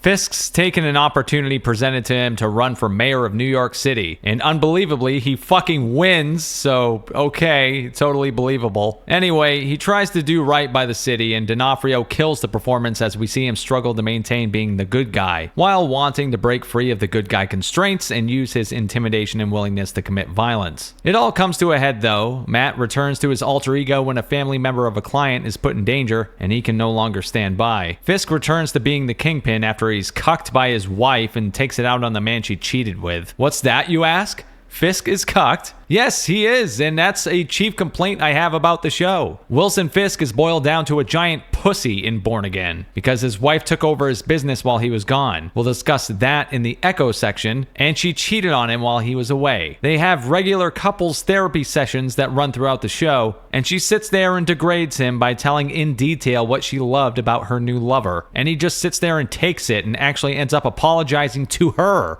It's fucking crazy what they do to someone who is so intimidating throughout the entire first 3 seasons before Born Again. It's borderline maddening, and it's hard to forget that he was such a bitch throughout this season when he finally does something badass. Like when he crushes the chief of police's skull with his bare hands at the end of the season. Well, too little too late, I say. The show also decides to kill off Foggy Nelson and have Karen fuck off to somewhere else, and replaces them with, more diverse sets of characters. It's like Disney just can't help themselves. We have 2 white leads, can't have too many white people in a show. This would be totally fine if the characters that replace the 3-dimensional Foggy and Karen were actually interesting. But they're cookie cutter stand-ins for Matt's new love interest and friend, respectively. Foggy is replaced by a fucking boring nothing burger character at the law firm because the show felt the need to update for a modern audience in that way. And Karen disappears for nearly the entire season because the show just needed her to. Sure, Foggy's death is why Matt gives up being Daredevil, but does that even make sense? How did Matt actually handle the death of his best friend? We'll never know because right after Foggy dies, the show jumps ahead in time, cutting out any opportunity to show how Matt handles it. He simply moved on in that I haven't moved on sort of way, and for whatever reason, the show disregards the religious aspects of Matt's character, as if he wouldn't cling to that in this time. Again, probably not to offend anyone because, once again, it's frowned upon to have anything religious, and by religious I specifically mean Catholic. It's faintly hinted at in a 5-second throwaway scene, and that's it. Matt's religion is deeply rooted in his character. It's what drives him and makes him so conflicted as Daredevil. If this was any other religion, they'd make it a huge part of his character, and everyone fucking knows that. I'm not even religious myself, so it's not like I'm personally offended by this. I'm just pointing out the obvious. The show also has Matt harp on a case in the middle of the season where he represents a total piece of shit career criminal, but the show paints him like we're supposed to sympathize with him. He's a leech off the system and has 30 priors, yet the show is shouting at us to feel bad for him. This is just a small thing, but literally go fuck yourself. This guy is a garbage piece of shit and deserved a whole lot more than the sentence he gets. I bring it up because it just adds to the pile of missteps this show takes, appealing to the wrong kind of viewer, a viewer who doesn't exist. Besides the grab for a modern audience, the show simply doesn't work because it's so goddamn chopped up. Matt isn't Daredevil for a majority of the show, and episodes feel like filler most of the time because they're standalone and lead to absolutely nowhere. Like the bank robbery episode, where Matt spends the entire time trying to de-escalate a bank heist gone wrong. With all that said, I still have hope for next season because it's at least being made by the same people, instead of having the showrunners yeeted in the middle of filming and replaced by newbies. Maybe it'll actually feel consistent, but considering what they've done to some of the characters, I don't know how you can redeem a cucked Kingpin. Loki Season 2. Ugh. Loki Season 2 isn't a bright spot so much as a damp blanket. It has one job and it's frustrating to watch it fail at that. As much as Feige repeated that we wouldn't have to watch the TV shows to know what's going on in the movies, like LeBron's hairline, that has proven to be a lie. The second season of Loki exists so we can get a better understanding of how the multiverse works. If you still care at all, that is. But I found its plot and world building to be overly convoluted, and world building feels so pointless when everything's going to change and not really matter in the end anyway. Judging by the box office numbers of the last several movies, maybe the MCU really does end earlier than even its most ardent critics could have predicted. I'll give a simplified version of the plot because from the numbers, not a lot of people who watched, say, Endgame are watching Loki Season 2, so this should do the trick. We pick up where the first season left off. Loki, played by Tom Hiddleston, and Mobius, played by Owen Wilson, playing himself, are trying to find Sylvie, aka Lady Loki, after she killed He Who Remains and caused an untold number of timelines to branch out from the sacred timeline. It's basically a race against time to stop this thing, the temporal loom, from overloading and thus destroying everything, and He Who Remains, aka fucking Kang the Conqueror, that's what everyone's going to call him, so I'll just make it easy. He had a plan in place to be resurrected. To thwart his plan and prevent catastrophe, they have to do lots of fetch quests and side missions over the course of 6 episodes, with an unfulfilling end that leaves things open if actors decide to re-sign, or if they successfully get through their contracts without an assault charge. To be fair to Loki as a production, the show is well made from a technical standpoint, and the actors do some of the best work in the MCU post-Endgame. I know that doesn't sound like much, but it's genuinely good. Most MCU productions have a similar feel in aesthetic, pace, and humor. These 6 episodes have a more serious tone while maintaining that signature Marvel humor, for better or worse. To give credit where it's due again, I didn't find it overbearing here at all. In fact, because of the more dramatic nature of the show, it was actually used pretty conservatively, and the best thing I can say about it is, it didn't fucking annoy me. That's huge for the MCU. The camera work is also noticeably good, not something that's really apparent in these cookie cutter productions. Usually they all look pretty great, but aren't unique. Here there's restraint in moving the camera around instead of it being frantic and choppy like you'd expect from the superhero genre. As far as the acting goes, Hiddleston is impressive with how he's been able to add wrinkles to Loki and evolve the character the best he could, with the clunky trash he's had to work with from season 1 on. And like I said, Owen Wilson plays himself, so take that however you want. If you like him, you'll like that. If you don't, well, you won't. They give Mobius some depth with his own little arc throughout the show, but he remains one note because of Wilson. It is what it is. Sophia DiMartino is good as Sylvie, and the show thankfully avoids turning her into the hero of the story, like so much other post-Endgame drivel. A big problem with this season of Loki was the same as the first. The multiverse concept is so tired and played out already that it's difficult to care. Especially when the plot devices grow and grow, it makes it hard to keep up. The show at least handles the deaths of untold numbers of people and living things better than Guardians of the Galaxy 3 did. Remember that? When the High Evolutionary obliterated an entire planet and they were just kind of like the group equivalent of the shrug emoji about it? What kind of monster slaughters a civilization? Where are Mantis and Drax? I don't know! In this show, they're watching a screen where a virtual display of the timelines are disintegrating, and the emotional weight is sold effectively enough. Meanwhile, in Guardians 3, a planet was destroyed right beneath their feet, and they were just like, I don't give a fuck. Fair enough. Don't give a fuck. So give Loki some credit for that. You can't talk about this show without mentioning the swinging elephant in the room, Jonathan Majors, who filmed his scenes before getting arrested for assault. Hey, at least Vince McMahon's around to take some of the spotlight off him. Leave before The Rock leaves. Come here for a second. Rock wants to tell you one thing. Jonathan Majors as Victor Timely here in Loki is fine, but his entire thing was overhyped from the start. I'll refer you to my Ant-Man 3 review in this video, which I put out when the movie dropped last year, and I called it then. The guy was getting credit for nothing in particular. He wasn't terribly compelling as Kang or here as Timely. And to be fair, it could be the work he was given, but it doesn't look like he'll be given anything additional either, so who gives a shit. The show leaves it open for him to continue as the big bad for the multiverse saga or leave it here. Now that the assault charges are final, we know the answer to that. Whether the MCU continues with Kang or not, it doesn't change that they're asking a lot from an audience who's grown tired of their shenanigans. The MCU is so vast at this point that it's hard to keep up with. Then throw in the multiverse where nothing seems to matter and you have a frustrating viewing experience. I predict a complete reboot on the horizon for the MCU. And the convoluted mess that is the multiverse is one of many reasons, but it's a major one. I don't think Iron Man or Captain America or Spider-Man could lead us through this multiverse saga and keep it entertaining. Then leave it to DEI choice heroes like Captain Marvel and you're doomed. In the end, we have what is most likely the final season of Loki that's aesthetically pleasing, overall well acted, but is hampered by a convoluted multiverse plot. Hey, at least Loki doesn't get kicked in the nuts again. What If Season 2?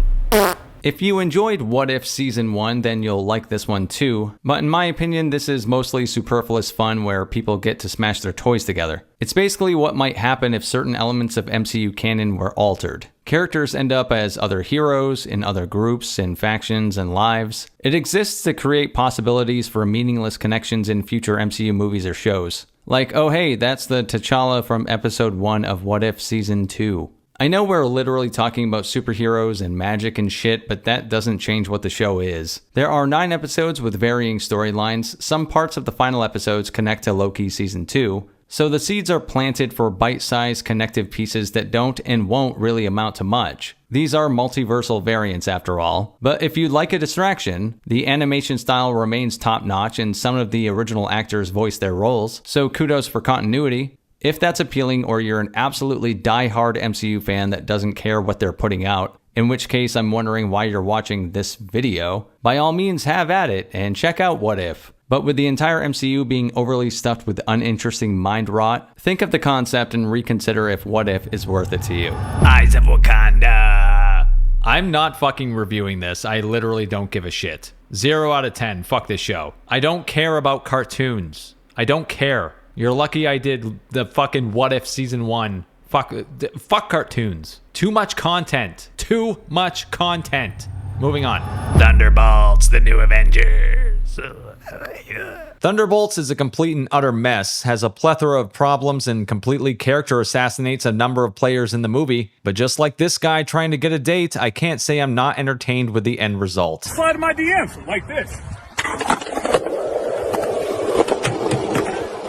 For one thing, the movie doesn't actively hate me, like almost every movie post-Endgame, so that already gives it a leg up over the recent Marvel fare. Besides objective plot issues that contradict preceding Marvel projects, the movie also boasts fantastic performances that you'd be hard-pressed not to enjoy. And by God, it at least has an underlying, or overt rather, thematic element that's consistent throughout the entire movie. You've probably heard already that the film tackles mental health, and while it does so with the subtlety of a sledgehammer, it at least attempts to say and be something. And shit, that's a huge win in 2025. That's the thing with Marvel in modern times. You have to grade it on a curve, cause shit just isn't good anymore. The extremes are either tickling the nostalgia button for an easy win like Deadpool and Wolverine, or flat out dog shit like Captain America 4. Well, Thunderbolts lies somewhere in between, but at least there's some light at the end of the tunnel. It's a box office bomb, however, which speaks to the apathy people have toward the MCU as a whole at this point. It's open to one of the lowest totals that any MCU movie ever has, and while it's been generally well received by audiences, it simply won't make enough to turn a profit. This is mostly due to the usual inflated Disney-sized budget, so they have no one to blame but themselves, but did we expect any less? Regardless, the best way to break this thing down is to start with the story, so let's dive right into it.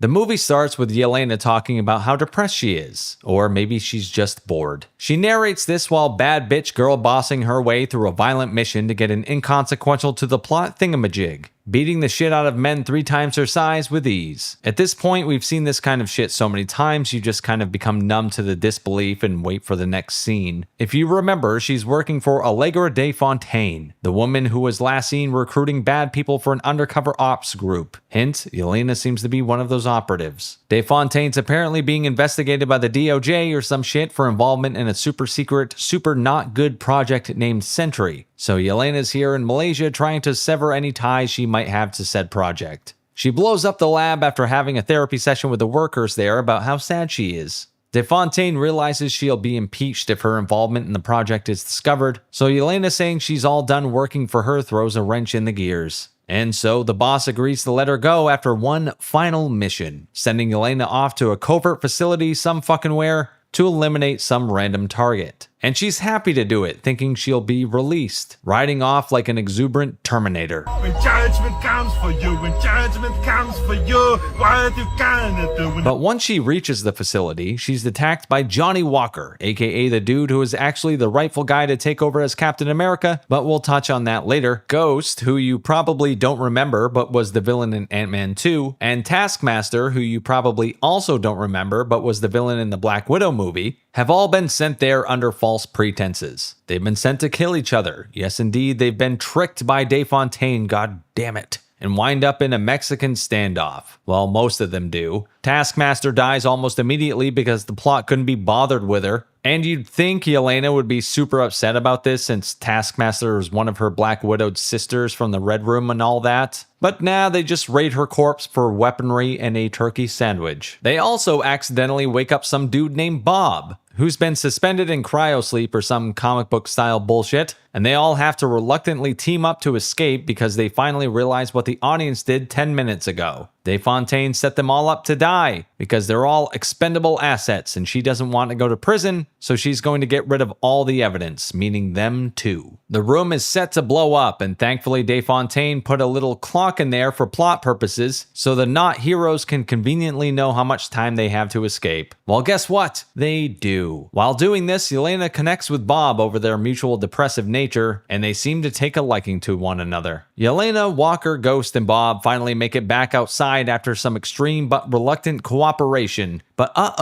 DeFontaine discovered they survived, so she sent a small army to stop them. She's also been informed about Bob, who's actually part of the Sentry super soldier experiment that was supposed to be dead, so she wants him taken alive. Well, good old Bob sacrifices himself so Yelena and the gang can escape, taking bullet after bullet. DeFontaine is pissed that the soldiers shot him, but all the commanding officer heard was fire at will. Well, guess what? Bob has some tricks up his sleeve, because the Sentry experiments worked, and he's actually superhuman as fuck. He can fly, he's invulnerable, and basically just Superman who will eventually wear yellow spandex. DeFontaine takes him in and brings him to the old Avengers Tower, where she plans on using him to face the press as a distraction from all her dirty deeds. She stupidly talks about her plans while in the backseat of a limo driven by Yelena's adoptive dad, the Red Guardian. The craziest coincidence, or the plot needed it to happen, and he races off to rescue them because he somehow knows exactly where they are. And yep, he does just that, pulling up and rescuing Yelena and the gang because, well, you know, the plot needed him to. Meanwhile, Congressman Bucky Barnes has been following the DeFontaine situation, getting calls from her thirsty secretary who's been leaking information to him. So he heads out, hot on Yelena's trail too, and rescues her, Red Guardian, and the others from an attack by a group of soldiers, before taking them all into super soldier custody via his one badass scene. He wants them all to testify against DeFontaine, but they explain the Bob situation to him in an aha moment, and he decides to help the gang infiltrate the old Avengers Tower and stop Fontaine and bibbidi bobbidi boop. Unfortunately for them, DeFontaine has helped him realize control over his powers, and he's now calling himself the Sentry, along with some new bleached blonde surfer dude hair. He dispatches the group in a matter of seconds, but when DeFontaine tells him to kill them all, he refuses since they're clearly not a threat to him. This sends DeFontaine into a bitchy tailspin, and Sentry goes full Nicolas Cage on her.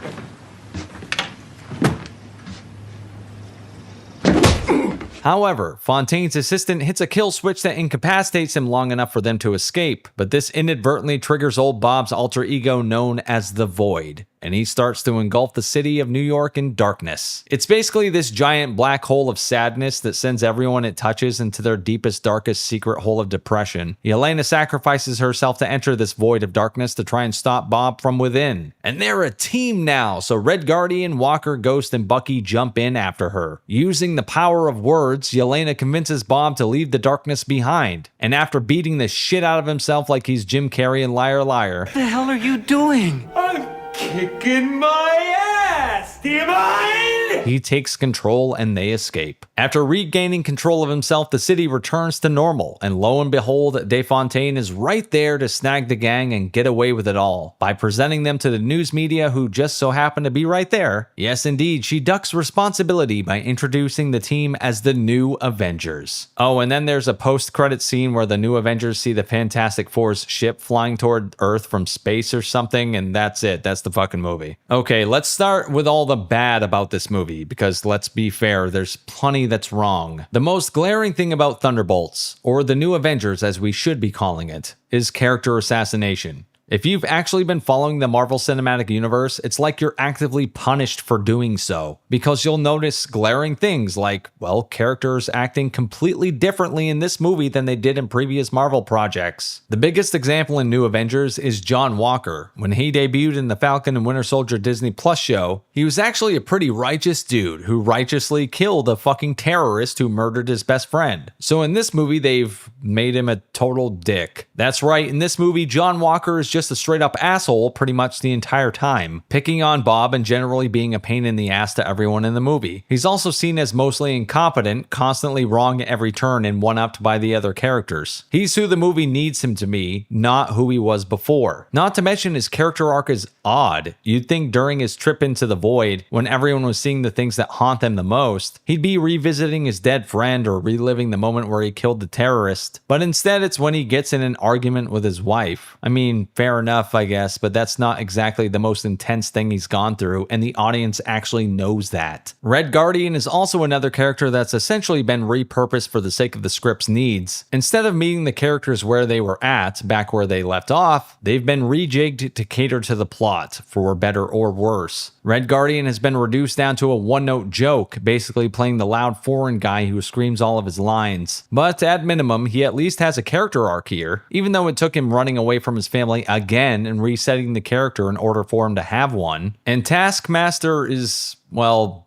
Taskmaster is a complete joke. She's all over the advertisements for this film, yet she's in the actual movie for all of 60 seconds before being killed and her corpse is rated as a gag. And like I mentioned earlier, Yelena has absolutely zero things to say about it, even though their characters have the biggest connection outside of her and Red Guardian. So why even bother having her in this thing? Speaking of things that make you say, why even bother having them, Ghost is another character that's effectively useless and adds practically nothing to the story. It's almost like Ghost is a throwback to pre-modern audience movies, when they needed a token minority character instead of a token white character like most movies do now. Post-film release, rumors have swirled that she had a lot more to do in the original script, but they decided to cut it. For reasons I'll never know, because having a cardboard cutout for a character to just tag along with everyone else stands out like a sore thumb. In addition to being useless, her phasing abilities work until the script needs them not to, something that's also an aggravating contrivance the movie goes through repeatedly.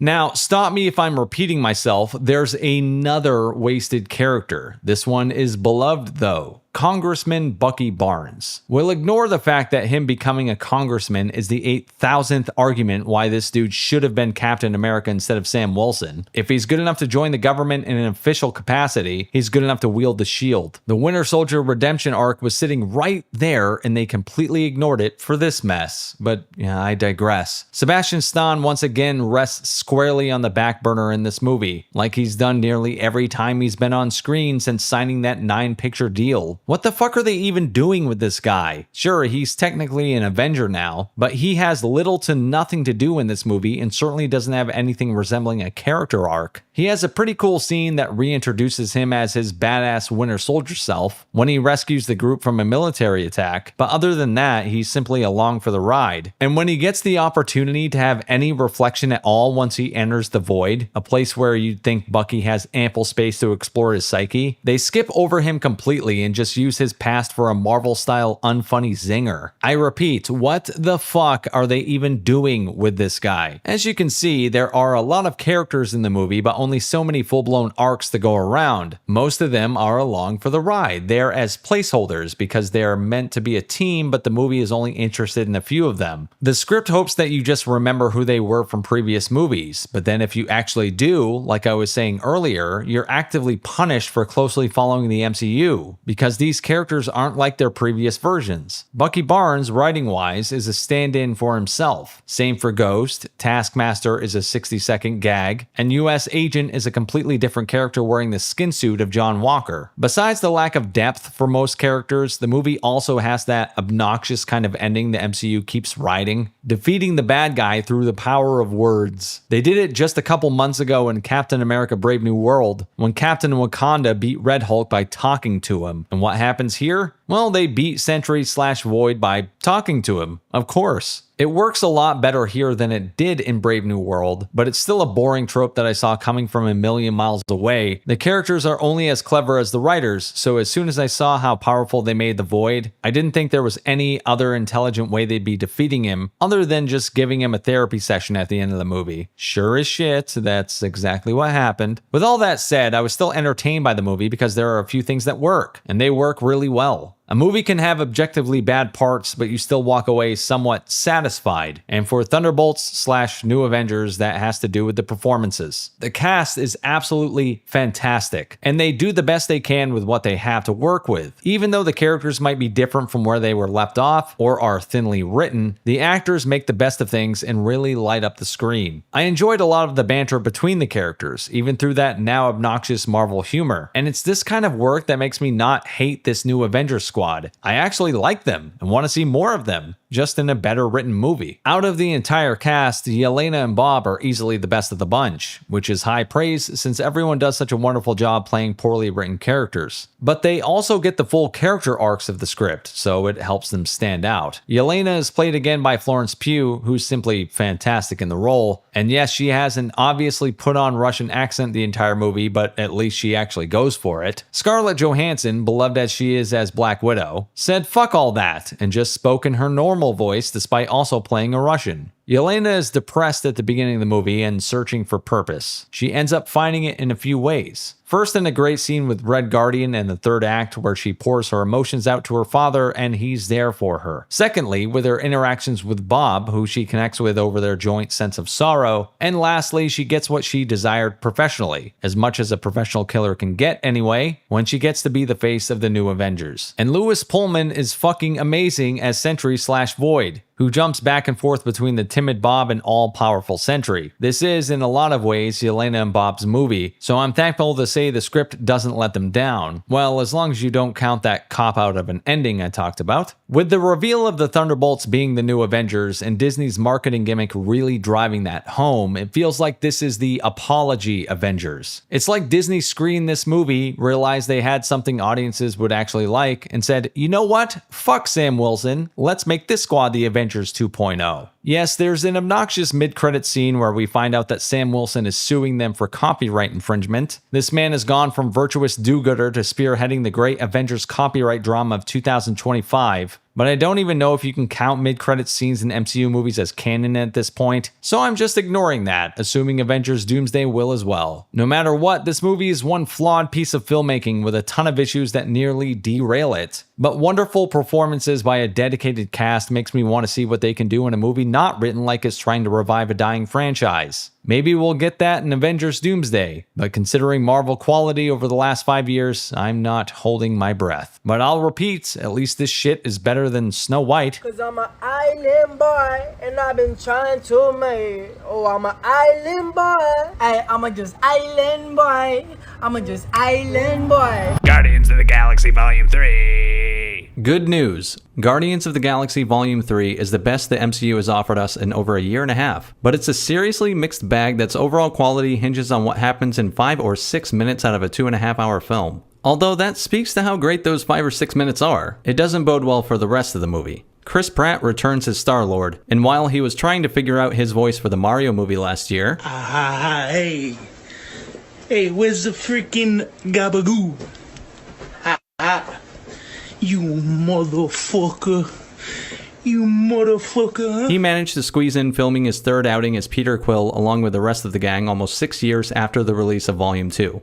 Guardians 3 is tough to review, and I spent about 10 hours of my weekend discussing it on various YouTube channels. It's definitely not a bad movie, definitely not an amazing movie, but resting right on the definitely okay button. But damn, is it nice to have a proper movie to discuss like it used to be pre-Phase 4. There are extreme highs that offset some questionable choices, and a plot that's almost exclusively by the numbers. But James Gunn clearly loves these characters, and it was made by people who really give a shit, and that means something. It means they respect the audience, our investment, and Gunn did a good enough job giving these heroes a proper send-off, although the ending itself feels like an obligatory separation rather than anything making sense. With all that said, it's no Marvel savior. This film is so isolated from the rest of the MCU that its quality won't reflect on the greater Marvel IP. I don't think this will be tricking people into thinking the MCU has been restored after Phase 4 and Ant-Man 3 were complete disasters. The Guardians at this point feel disconnected, and I think people attending want to see what happens with their beloved heroes, and aren't worried about what interconnecting elements the film has with the greater MCU story, of which it has practically none anyway.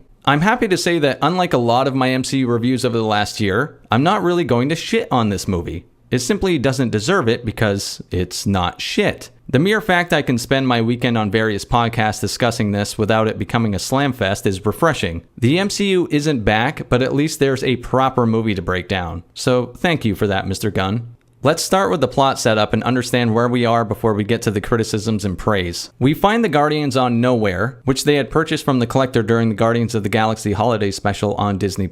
They're trying to guard the galaxy from here, but their leader Star-Lord is still a mess after the loss and subsequent return of Gamora from another timeline. Adam Warlock, who we last saw at the end of Volume 2 some 6 years ago, comes careening out of nowhere to attack them, mortally wounding Rocket before being incapacitated by Nebula. The Guardians fix their wounds thanks to the introduction of some crazy medpack thing that instantly heals or repairs fucking anything, which sure would have been nice if they had those for Tony Stark at the end of Endgame, but they can't heal Rocket because he has a kill switch on his heart, which apparently prevents anyone from helping him if he's wounded. The kill switch was put there by his creator, which means instead of having an automatic kill switch to just kill him if he ever escaped, it's more of a troll. But this is the inciting incident to set up the story of the whole movie. The Guardians are on a mission to save Peter's best friend, Rocket Raccoon, with Nebula enlisting her sister Gamora to feed her into the gears of the story too. Let's start with the positives, which already tells you it's a cut above recent MCU movies that had almost no redeeming qualities. This film actually has some good stuff amongst its cinematic brethren, like it's at a party it wasn't invited to. Sherman! Hey! What the fuck are you doing here? The biggest thing working in this film's favor is the flashback scenes fleshing out Rocket's origin, which becomes the emotional crux of the entire film. These scenes are heartbreaking and have the most satisfying payoff I've felt in some time. I'm sure I'm not alone in saying a lot of these scenes were extremely impactful and can damn near bring a man to tears. The voice acting in these scenes by Bradley Cooper is off the charts, and it's undoubtedly his best outing as Rocket Raccoon. He brings a vulnerable element to Rocket we've never heard before, and there's a moment in particular that is absolutely gut-wrenching thanks in no small part to Cooper's contribution. The flashbacks make the movie, which is also a criticism, but I'll save that for the moment. For Chris Pratt, playing the role of Star-Lord helps shoot him into the stratosphere, and he caps off his trilogy in rousing fashion. I'll admit, there are times when I thought he was phoning it in, but I watched the movie twice, and after my second viewing, I feel it suited the character and where we find him at the beginning of the movie. There's a scene in the trailer where you see him screaming in emotional agony, and not to give away what it is, but his performance in that moment matches Bradley Cooper's in being simply excellent. He said he'd welcome coming back as Star-Lord, and I'd be more than happy if he did. Chikwadi Iwuji, who plays the High Evolutionary, is also a great actor playing a good villain. I still like Baron Zemo as my favorite MCU villain, but the High Evolutionary ranks pretty high on the list. He chews up the scenery a little too much sometimes, but the character itself is a pretty cool concept, with an actual explanation for his powers, instead of magic bullshit powers that have no defined limit or rules. I can already see Marvel trying to figure out how he's a Kang variant so they can replace Jonathan Majors. The B-plot of the film is dealing with Peter and Gamora, and it's another thing I have to praise. Remember how the Loki show had a scene where it brought the 2012 Loki up to speed so that we as the audience were basically made to accept him as the same old Loki we'd always known, even though he's not, since the real one died at the beginning of Infinity War? James Gunn doesn't play that stupid game here. The film deals with the fact this isn't the same Gamora, and we see Quill having to deal with it and accept that fact. I was really scared after seeing Loki that Guardians 3 was just going to be about Quill getting Gamora back, or we just see her insta-accept who she's meant to be in some contrived bullshit way like the Loki show did, but thankfully that's not the case here.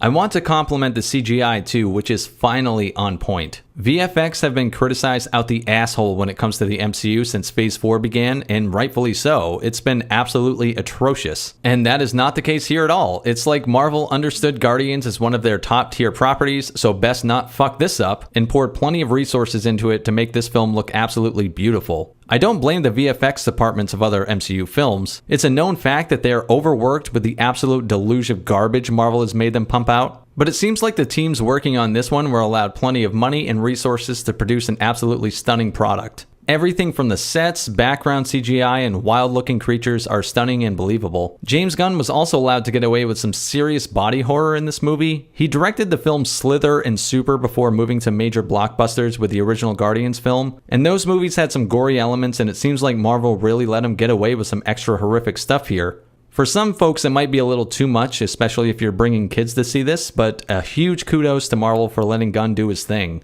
The mood of the movie is pretty damn somber despite its comedic beats that have become a hallmark of the Guardians franchise. With that said, I'm pleased with the mood of the finale, and it really suits our heroes, and the tone matches that of the other films in the trilogy. It's hard to say I'm satisfied with the send-off, but I suppose that's another thing that comes with a caveat that I'll get to.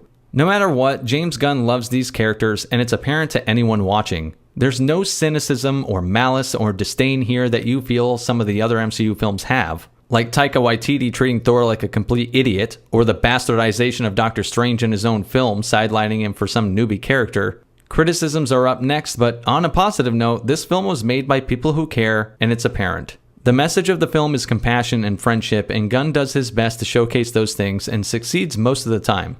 I'm done with the praise, so let's get into the criticisms, which there are many, and let's get right to the point. The best part of the movie is the flashback scenes, and it also feels completely separate from the rest of the film. They are dropped in almost randomly, or when Gunn feels like there's a decent enough break from the main story. And while they exist to help bolster the theme of friendship, particularly how important friendship is to Rocket, it unintentionally serves to undermine what should have been the main focus, his and Quill's friendship. Despite the tacit connection to the main story, it feels so disconnected that I almost wish it was its own separate thing because it absolutely has merit. I mean shit, it's the best thing in the movie. Maybe it would have worked better if it was its own Disney Plus special perhaps. Because outside of these flashback scenes that have no real impact on the main story, the movie feels like an absolute by-the-numbers chore. A main character is injured, so we have to have a MacGuffin chase to save them that brings us to point A, to point B, to point C. And those points are uninspired and pretty bland. The Orgacorp scene that makes up the bulk of the second act is just a side quest, followed up by another side quest to Counter-Earth that practically serves the exact same purpose. Remove the flashback scenes, and this movie almost feels entirely like an extended cut of that shitty space casino scene in The Last Jedi. Just a giant-ass side mission. The final act feels like a Guardians movie, and there's emotional weight there that's actually between our main characters. Although this movie is absolutely riddled with fake-out death after fake-out death that left me feeling numb inside. There are constantly moments where a character actually feels like they're about to eat shit, and it's just boy who cried wolf after a certain point, yet James Gunn plays it up each time. I swear, there's a fake-out death for every single lead character in this, and it became obnoxious after this epic tragic scene that takes place, and then the very next moment the character's fucking fine. If you remove the entire Orgacorp scene, this film would play out exactly the same, yet it takes up a massive chunk of the film. The flashbacks set up the climax with the High Evolutionary, and they are the best parts of the movie. So if we kept those and removed the Orgacorp section, it would free up the movie to do what it's trying to tell us, showing Rocket and Peter being best friends. The film tells you they're best friends, but how often have you seen them interact? And I mean really. In Guardians 2, Rocket is away from the group half the movie. In Infinity War, he goes with Thor and Groot. In Endgame, Quill isn't back until the final scene. Where have we seen these two characters be best friends? We just rely on the screenplay telling us they are. It would have been nice to remove almost half the movie, keep the flashbacks, and spend the extra time that frees up actually showing us the characters interacting that we want to see together. Because what we get is Rocket spending almost the entire movie incapacitated. And spoilers, so skip if you haven't seen it, Rocket's love, Lila, tells him when he's about to enter the afterlife that he has to go back. We've firmly established how much Rocket loves his lost animal friends at this point in the movie, and instead of, say, Rocket hearing Quill's voice and deciding to go back, he's told to by someone else, completely undermining Star-Lord and Rocket's friendship. This leads to my complaint about the ending, where each character kind of goes their separate ways out of what feels like obligation because this is the final movie, so they can't stay together because why wouldn't we keep seeing the Guardian stories if they did? After all this talking about how Rocket's his best friend, it didn't sit well with me that Peter decides to go back to Earth to see his uncle, someone he's never mentioned or given a shit about before until midway through this movie to set up some contrived reason to leave. Maybe it's just me, but if my friend was hurt and I went across the galaxy killing hundreds of creatures and stopping yet another world-ending villain to save their life, I'd never want to leave their side. Speaking of which, there have been some talks about how this film thankfully doesn't deal with massive high-stakes threats, and it's a more intimate story. Sorry, no, that's not the case. In fact, the High Evolutionary destroys an entire planet, killing millions if not billions of people. Not what I'd call low stakes. And I also found it hilarious the Guardians didn't even give two shits about it or even have a passing line about how awful that might have been. Fuck it, why not? I will say this, why not? Yeah. I will say this, that one of the main complaints a lot of people have had about Phase 4 and now Phase 5 is the multiversal stuff, the fact that nothing's seen. What does it matter? For Agreed. This one did dial it back in pretty successfully to us caring about something that wasn't a multiversal threat. Yeah. So I will at least give it that it was able to make you care about a much smaller scale story. A planet was destroyed with millions of people on it. The Guardians didn't give a flying fuck either. I was just like, oh shit, good thing we weren't on that. That may be the greatest comeback ever.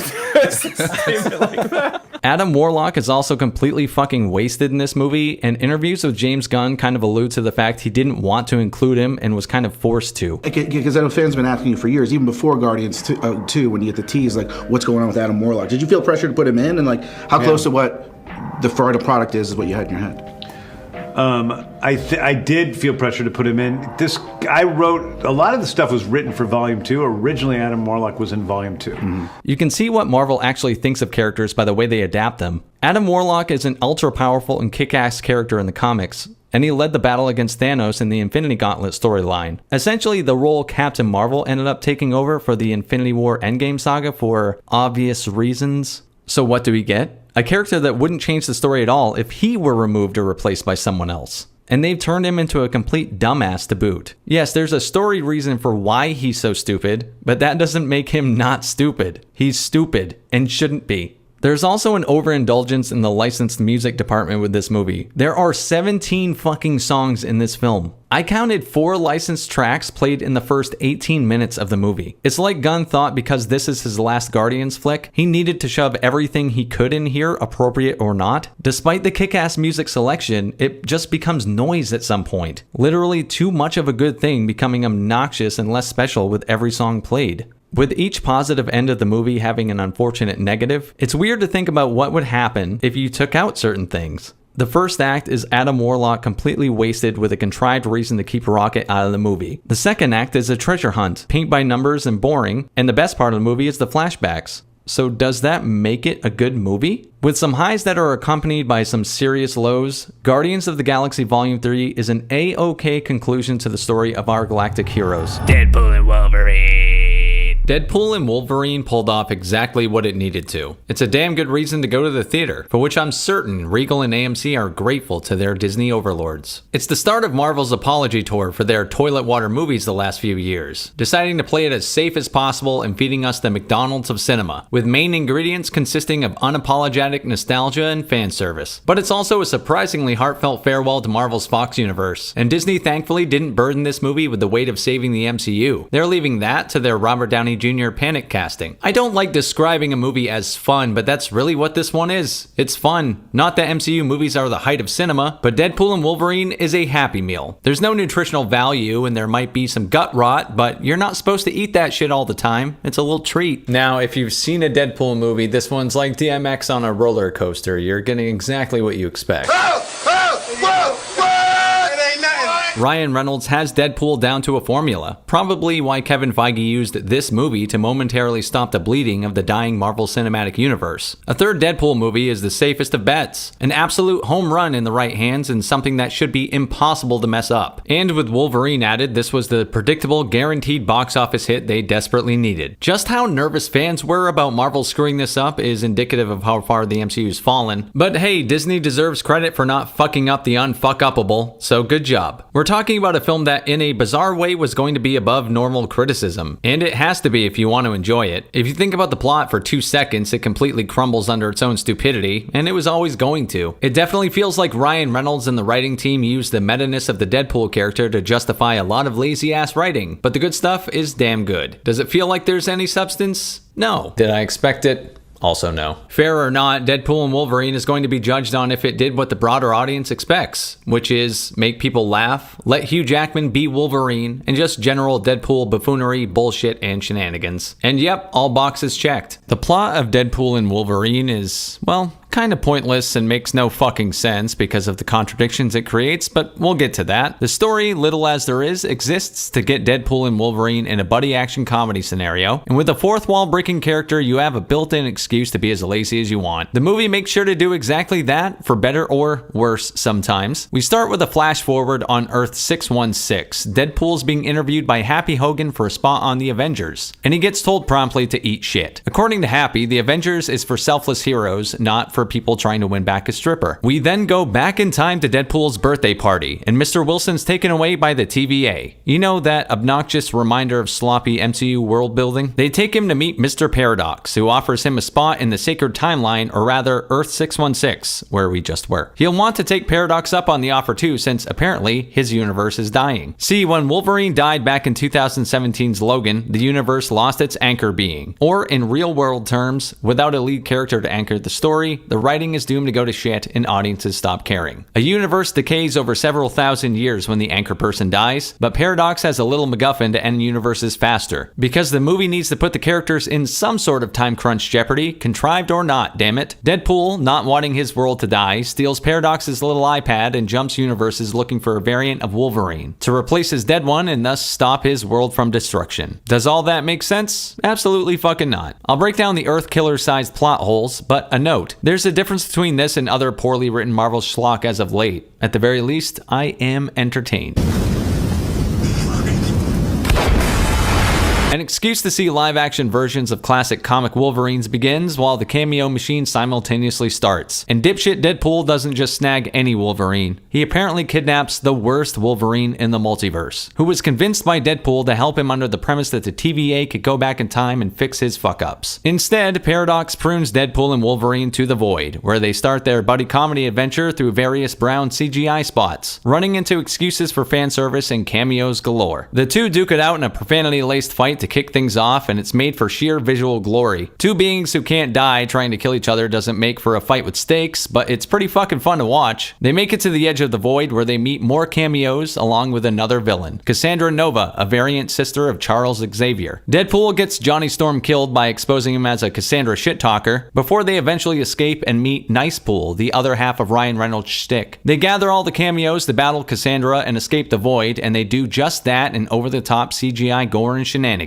Cassandra's betrayed by Pyro on behalf of Paradox because the movie needs to give her motivation for the finale, and Wolverine saves her, sparking a momentary truce allowing them to escape. Cassandra's decided to use the Time Ripper MacGuffin to not just destroy Deadpool's world, but everything in the multiverse, because villain reasons. Thankfully, Deadpool and Wolverine join forces in a video game quick time sequence to stop her, and Wolverine's now called the best Wolverine because the MCU really needs you to care about this one pronto so we can get to the Avengers movies. My movie summary's tongue-in-cheek because as sloppy as the script is, this movie has a lot in common with Spider-Man No Way Home, which I still hold in high regard even though it's a heavily flawed nostalgia-laden film. That's what Deadpool and Wolverine is too, and neither movie has plot holes you can headcanon your way out of. The issues are there, but having characters with a bit of heart goes a really long way in enjoying a story. Objectively, the script for this movie is a complete fucking mess, and you can feel how rushed Marvel was to get this out. It has 5 writers, including Reynolds himself, and the movie was pushed into production then abruptly shut down due to writer strikes. With Ant-Man 3 and the Marvels bombing, Disney needed a hit, so a lot was riding on this to be successful. For what they managed to produce in the time frame they had, they did a great job. This wasn't a movie written by activists with no IP knowledge, it was made from fans. I mean, seeing Hugh Jackman's reaction to the final fight is proof this man is one of us. There's also shoddy visual work too. From the opening sequence of a bloody Deadpool against a Snow White backdrop that looks incredible, to the boring bland brown of the void. This movie definitely could have used another year of production. It's the kind of movie where they'll Star Wars it to death in the future. With physical media dying, in the near future they'll probably give unfinished movies like Deadpool and Wolverine a new save file, with upgraded CGI and buffs like a fucking video game. They already do it with Star Wars. Watch a physical VHS copy of the special edition from the 90s, and then whatever version they have on Disney Plus now. They're not the same movie. They even do that with movies in theaters. The audio problems from Spider-Man Across the Spider-Verse comes to mind, and man, this movie calls for a software update. I also ask the question, why does every movie produced by Disney have that look to it. No matter the director, there's a sheen to their movies with a distinct lack of grit. It really does set this one apart visually from its predecessors. An interesting takeaway from Deadpool and Wolverine is that Marvel's very aware of its own problems. Disney and even Kevin Feige himself have deflected criticism of Phase 4 and 5, digging their heels in the ground about review bombing just this past weekend. They say that while simultaneously taking in all of the criticism they've been receiving the past few years and doing everything in their power to correct it. Deadpool's fourth wall breaks are used to address the MCU's issues head on. Deadpool congratulating Wolverine on joining the MCU, which he admits is at a low point right now, is the first sign Feige listens to the fans. Does he say that he cares what you have to say? Absolutely fucking not. And the movie's plot point about the importance of anchor characters to an entire universe is strikingly similar to a video I made 2 years ago about the importance of having what I called an anchor character for the MCU, like Iron Man was, or wait for it,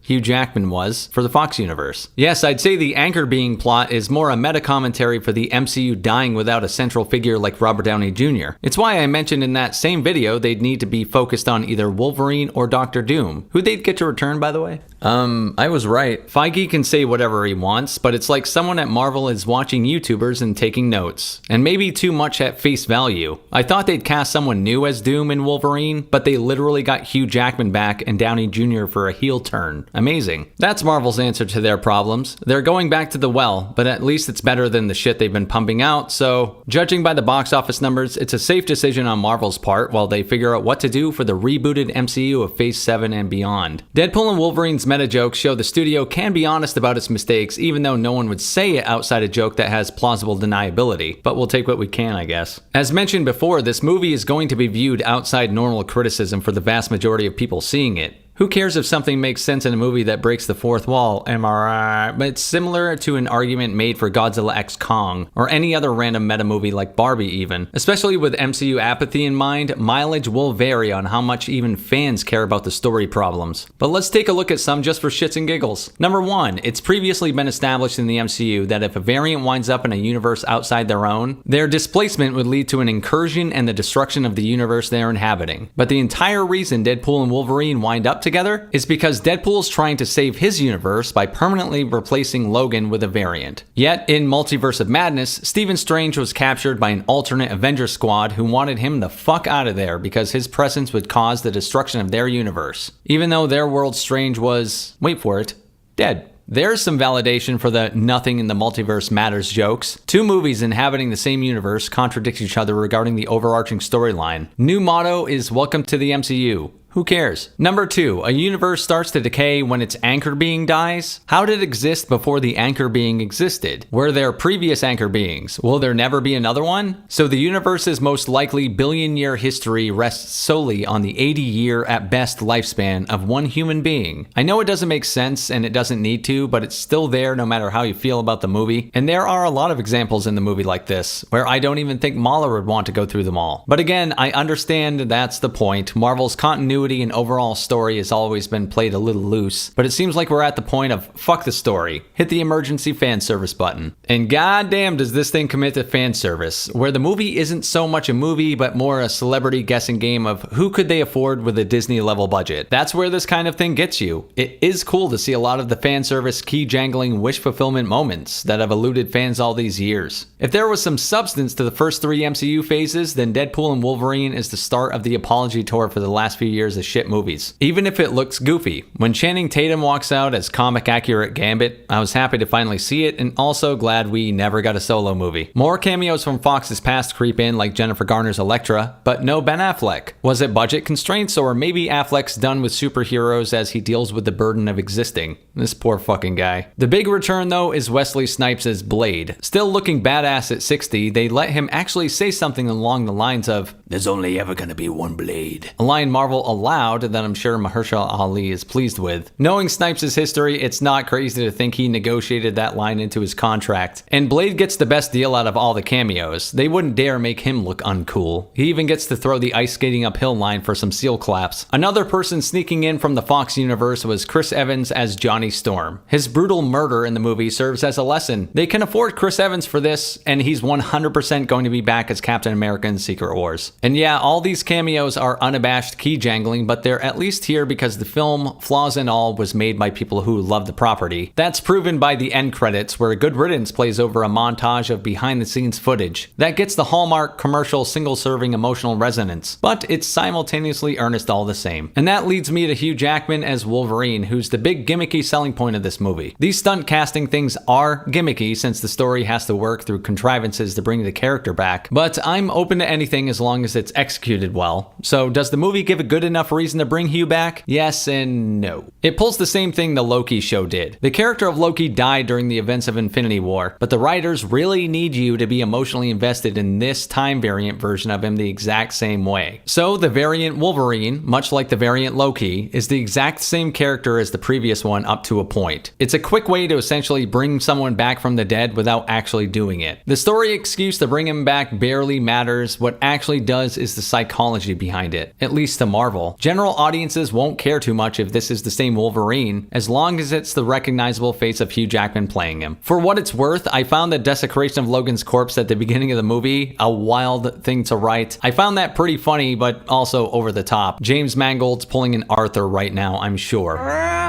Also, if Deadpool could go back to any point in his timeline, why not just go back to a point where Wolverine's alive? Just whatever. Basically, we just have to accept that Wolverine's back, and yay, it's Hugh Jackman. And damn, he brings the intensity in a few scenes that carry all the emotional weight in the movie, and serve as a reminder of how great of an actor he is. Between Logan and Deadpool and Wolverine, I think he's made up for the decades of movies where he didn't get to say my favorite word, fuck, using it so liberally it even made me question if it was excessive. By the time he dons the mask, the fan wish fulfillment is in full effect. On an IMAX screen, watching Hugh Jackman in full comic Wolverine attire slash through his enemies is 25 years in the making, and Marvel gave us what we wanted all those years. Unfortunately, it's in a completely meaningless sequence where all the enemies come right back to life, but for a quarter pounder with cheese, it fulfilled my needs, empty as those calories are. As for Ryan Reynolds as Deadpool, I have to be objective. He understands the character and plays him well. I just don't find Reynolds particularly entertaining. I think his shtick is best served in small doses because he's a one-trick pony and things get old really fast. Jackman beating the shit out of him and verbally tearing him to shreds throughout the movie is satisfying on a meta level. Regardless of how I feel about him, audiences resonate with him. I've said before that Reynolds as Deadpool makes the superhero movie for people who don't like superhero movies, and I stand by that. So if you've enjoyed that Deadpool series up to this point, you'll certainly love Reynolds in the role again. Deadpool and Wolverine was able to succeed because it wasn't burdened with the weight of saving the MCU storyline, but its success at the box office certainly showed Marvel a path forward to save the next phase. Nostalgia, nostalgia, nostalgia. Robert Downey Jr. coming back is no mistake, and it'll play into audience psychology again. Just like seeing Hugh Jackman, it doesn't matter if Downey's playing a variant or different character. Seeing him back in the MCU is the least bold strategy possible, but for Deadpool 3 to be R-rated and open to 200 million, it looks like it'll be good enough to get fans back in the seats for at least 2 more Avengers movies. Before we go, shout out to everyone who supports me over on Patreon, by the way. I really appreciate you guys. Catch me over there with the link in my description for even more reviews and breakdowns, and yes, even positive reviews that are exclusive to Patreon subscribers. Also get your name in a video. And you can follow me on my second channel, Cynic After Dark, where I do even more reviews and video essays just like this one. Links to everything in the description.